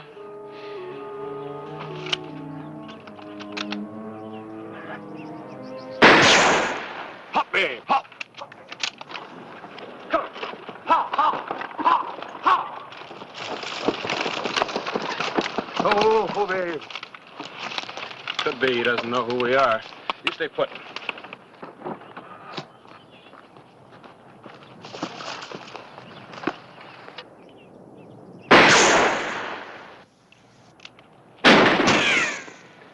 Hold your fire, Bert. It's Hollister. I'm coming in with Miss Cooley. Come ahead. Well, pitch the rifle.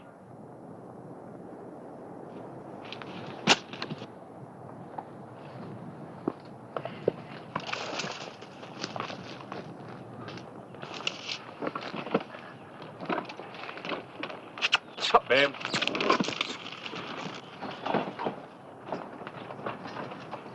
Oh, babe. I didn't know it was you, Sheriff. You could have got yourself killed just like any other trespassers. Well, you're either a bad shot or you're lying. Has my uncle returned? No. I told you it'd be a week, maybe longer.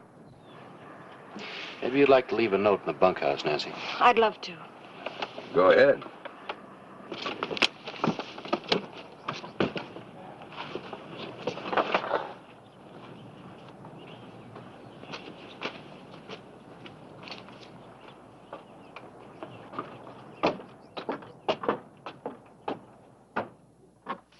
Seems just like Mr. Foster says. Yeah, looks that way. I guess I'm foolish to worry about my uncle. We better get back to Tombstone after I have a talk with Bert. Clay, why doesn't Mr. Foster like you? Well, we had some trouble one time. Come on.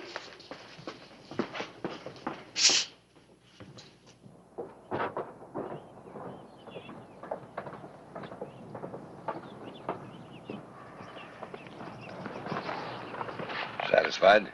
Yeah, I'm satisfied that Mr. Cooley isn't here now. But it seems to me that if a man were going prospecting, he'd sure let his partner know where. Where do you think he went?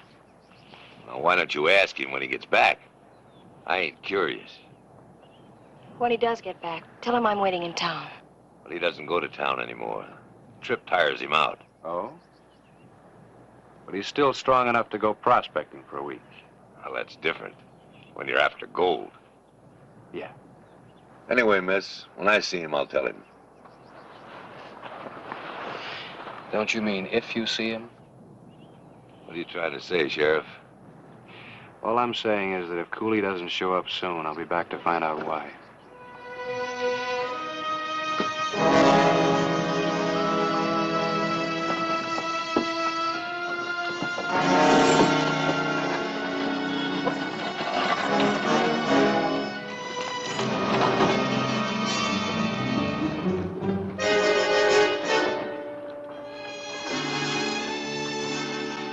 August 15, 1881. 2 days passed with no sign of C.J. Cooley. Hi, Harris. Clay, I've become very interested in Nancy Cooley, too. Oh? Well, after all, I am a reporter. Yeah. Look at this. I asked her to let me see the last letter she received from her uncle. And I thought there might be some clue. Well, nothing of real importance in any of them, just this one line. I don't know whether the jackpot will pan out or not, but I'd better stay with it as I'm getting too old to look for new diggings. Yeah, I see what you mean. So you're a pretty good reporter. Yeah, I know. But Bert Foster isn't telling all he knows. Yeah, I'd already figured that out. Let's take this over to the bank.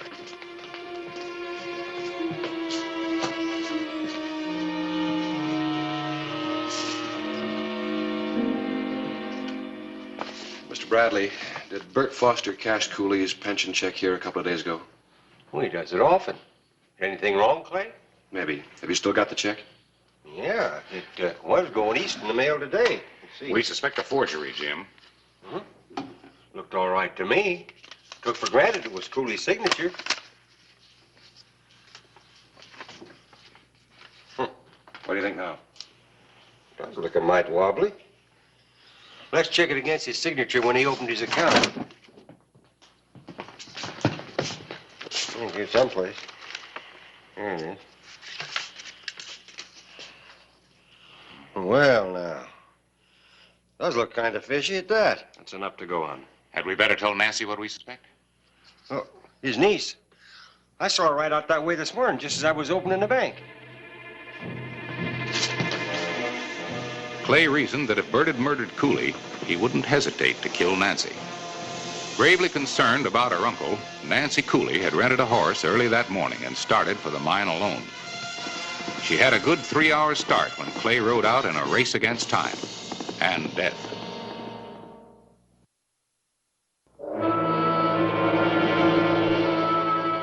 Noon, August 15, 1881.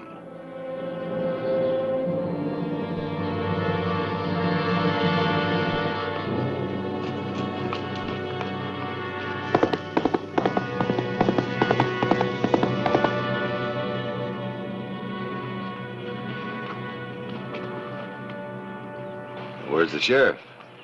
Oh, I thought I'd best to come alone. Knowing there's bad blood between you two, I didn't tell Clay I was coming. Mr. Foster, I've got to know about my uncle. I told you he ain't here. But you must know where he went and if he's all right. Just what are you after? His money? It's all sunk in that mine. This pension check ain't gonna do you no good, because that stops when he It dies. isn't his money. I came west to be with him, to help him if he needs me. I don't reckon he needs you. He does if he's ill. Old Cooley's the last one in the world who would need a doctor. Why do you laugh? Oh, it just struck me as comical. Slip of a girl like you riding all the way out here alone just because she's worried about her uncle. You don't ride very well either, do you? Why? What about it? That horse might run away with you. You'll get lost. Miss Cooley, how would you like me to take you to your uncle? That's why I'm here. Can't do no harm. Tell you what you do. You go in the bunkhouse and get that sack of jawbreakers while I get a canteen of water.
You sure took your time. I was looking for anything else my uncle might need. I'll put those in my saddlebag. I can manage him. You'll have your hands full with the horse. I'll manage if you'll help me up.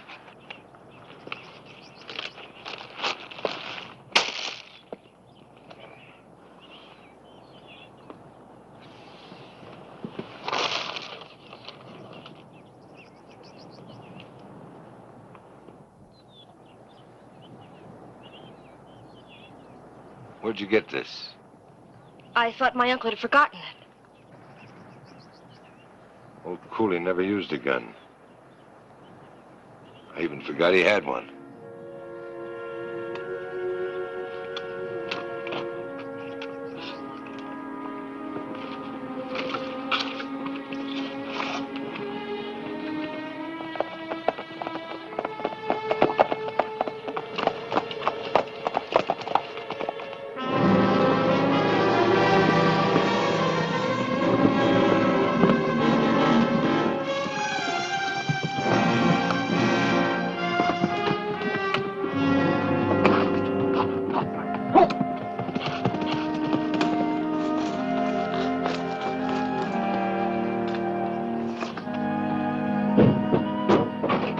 Nancy!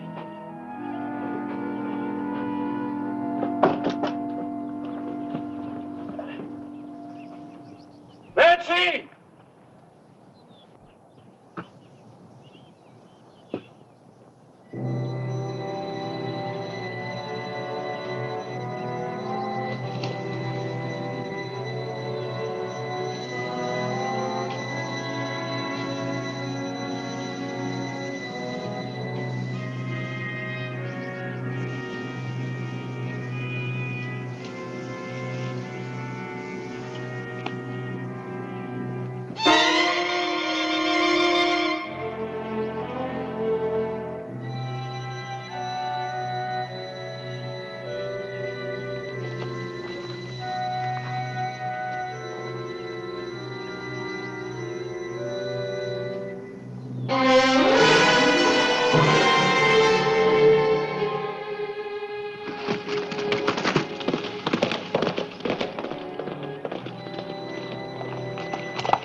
How much farther? It won't be long.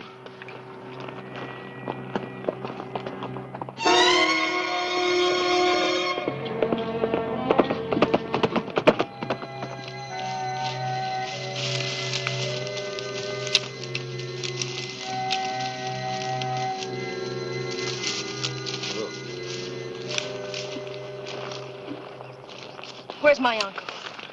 Get down. I'm gonna take you to him. You're lying. That's right, I'm lying. What's happened to him? Tell me. He's dead. Dead. Now I'm gonna have to kill you, too. Why? Because no one will know, and old Cooley's pension checks will keep right on rolling in. Of course, I'll make it look like an accident, like your horse ran away and you hit your head on that limb.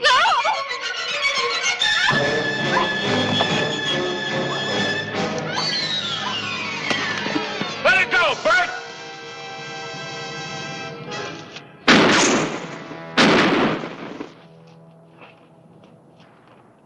Let the girl come out. Come in and get her. You've already got a murder charge against you, Bert. You can only hang me once.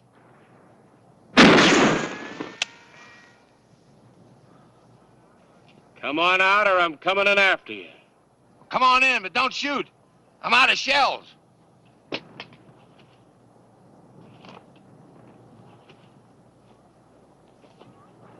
Look out, Clay. He has another gun.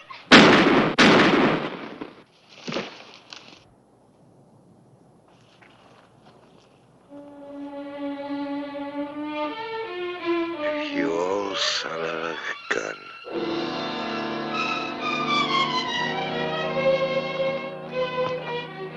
Thanks.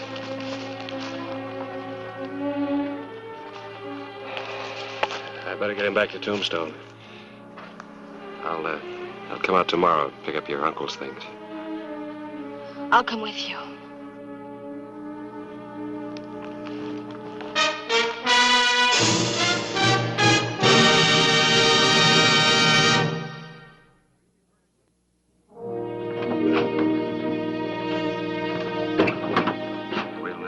have to get Cooley moved up to Boot Hill. Yeah, I'll send the boys out tomorrow.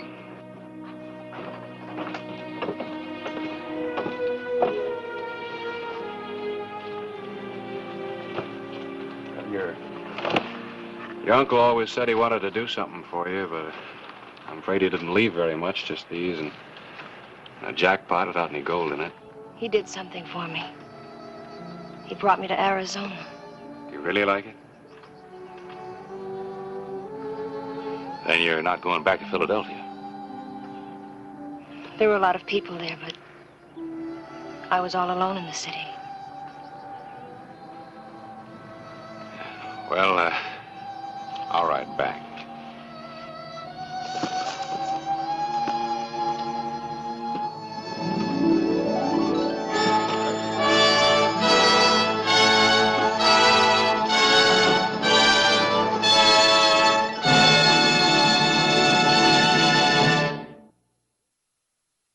Whistle me up a memory, whistle me back where I wanna be, whistle a tune that'll carry me to Tombstone territory. If your past has run afoul of the law, it's a handy place to be, 'cause your future's just as good as your draw in Tombstone territory. Whistle me up a memory, whistle me back where